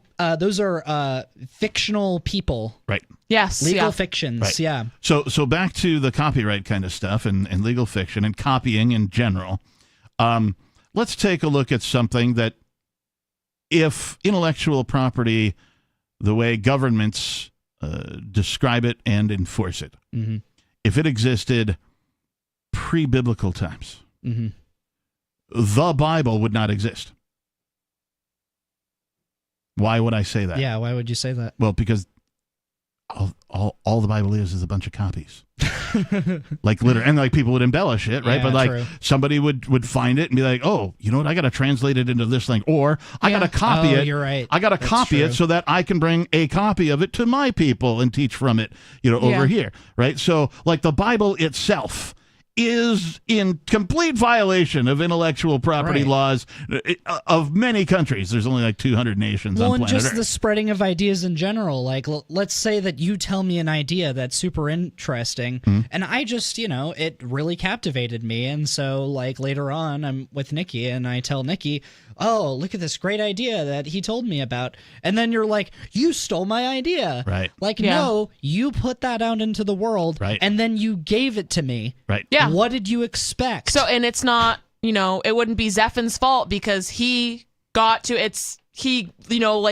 brought that idea into fruition right before you did. Yeah. It's like, well, if you really wanted it to be your idea, you should have kept it to yourself. Yeah, it's all personal responsibility. And- it all goes back to that. And I never really thought about it this way, but something Zephan just said kind of brought this into my mind. Ding, ding, ding. I do think it is by design, the lockdown on information and the intellectual property laws. I think that is to reduce the spread and to slow the spread of knowledge and information, Oh, totally. of art, creativity, all of that. It is not to protect anybody. It's not to protect businesses. It's nothing to do with trademarks and copyrights. Yeah. All of that is a farce with, like, the real intention of it is so people can't learn and grow and develop these ideas, right? Because, like, this has been happening. I mean, every single thought you have, another human being has probably had before you. Every idea you have, someone else is probably having right now. Yeah. Yep. You know what I mean? Like, you can't lock that down. It's impossible. And it's not fair that someone is just like, oh, well, I have a copyright over this, so you can't do it now. Yeah. That doesn't make sense. And like we can go through, okay, let's biblical time, the Bible, Yep. right, literally has been copied Yep. many hundreds, thousands of times, I don't even know, Yeah. in different languages For and all that kind of thousands stuff. of years. Thousands of People years. are still using right? it today. And then we come up to like the dawn of recorded music, right? Like, okay, first there were records. Now those are hard to duplicate. But then cassettes came along, and consumers could just go to like the regular department store and buy a cassette. And if you had 2 cassette players or a double cassette deck, you could copy any cassette. Yep. And all of a sudden, there were people upset about that because why would we allow? Right? This is the word that comes in. Why would we allow? No, you don't get to allow. Yeah. Like, again, nobody's stealing from anybody. Yeah. Right? If it wasn't for tape trading back in the day, certain artists, like Metallica, for example, since we mentioned them earlier, would not have gotten the notoriety and fame. They would not have been able to sell out their concerts when they went on their self-produced tours and stuff like that. They got zero airplay back in the day when they were a thrash metal band. Zero airplay for their first 3 albums. And then Master of Puppets went gold. Right, and that sort of like put them over the hump and got them some attention from labels, got them a real tour and all that kind of stuff. So if it wasn't for tape trading, tape copying, and people who are fans of this style of music going, dude, here, have a copy, or dude, can you make me a copy? Sure, I'll make you a copy, or can I borrow that and I'll make a yeah, sure, whatever. I'll come over to your house on Tuesday. We'll make copies. If it wasn't for that,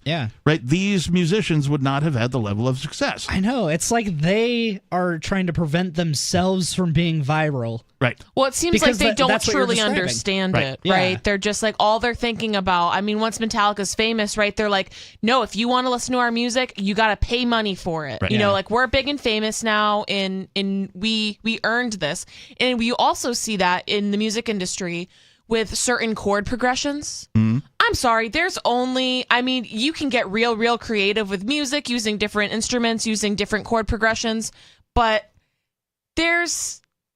So I'm thinking specifically of Stairway to Heaven by Led Zeppelin, which I know God. is Captain's favorite song. You're fired. But allegedly, I'm Robert just kidding, Nikki, Plant you're not fired. heard the song Taurus by Spirit. Yes. And yes. that's where they I've heard of this before, yeah. Right, so then they're like, oh, well, Led Zeppelin stole this chord progression Yeah. from Spirit. Okay, but want to tell me why Stairway to Heaven is a super famous song and they were like a #1 top chart hit, and why Led Zeppelin is way more famous than Spirit? Yeah. I mean, I maybe got they news for you. did steal your idea, but they did it better than you. I've got news for you. Every musician out there, everywhere of all time, has stolen something from somebody else. And by stolen, It's I not mean stealing, I mean like they are. They were inspired.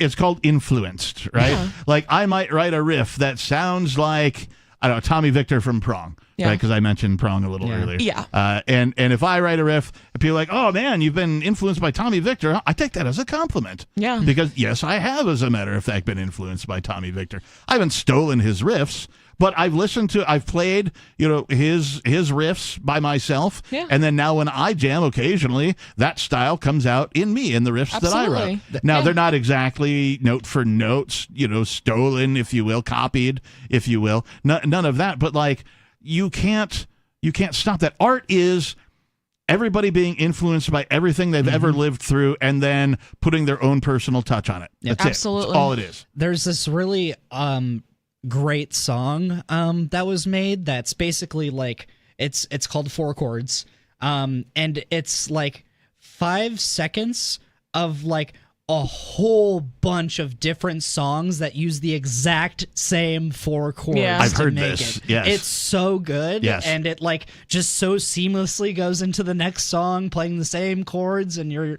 like, wow, okay, so clear, like, and it just goes on to our point in that like it's they're just inspired. That's all it is. And like what art is the free exchange of that inspiration. Yes. So when they inhibit it through intellectual property, they are stifling human innovation through art. Agreed. Which is probably the most evil thing you can do to a human being, besides trying to ban laughter like they're trying to do too. Yeah, it certainly seems like it. The bill's sponsors say they aim to protect people from unauthorized use of their own images and voices. The No AI Fraud Act cites several instances of AI being used to make it appear that celebrities created ads or art that they did not actually create. Oh, boo-hoo-hoo. Making these celebrities even more popular and famous and valuable than they were before, by the way.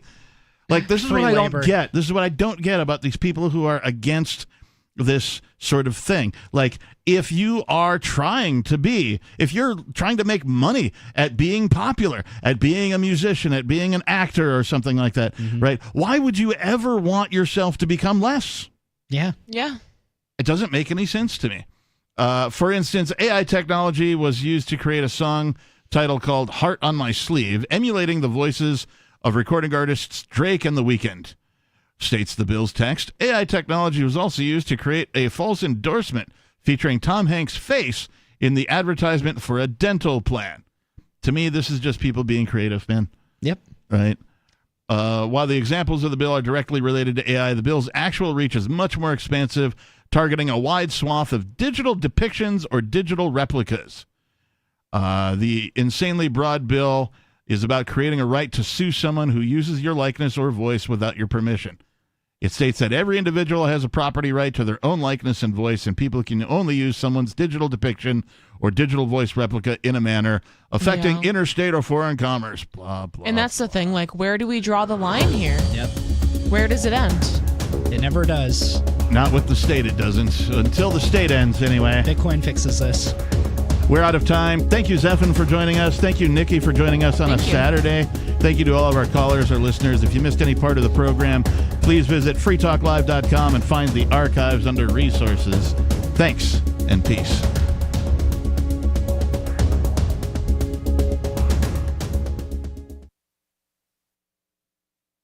You gotta eat, and you don't have to go broke. I'm Holland Cook with Inflation Hacks. A report by Supermarket News says you will pay less using self-checkout than at staffed registers, where all that stuff tempts impulse buying. On Facebook, Sarah R. says, I've discovered that around 10 a.m. on Wednesdays, my local grocery store marks down food that's close to expiring. She says I stock up for the week on whatever meats, bread, and veggies they have on clearance,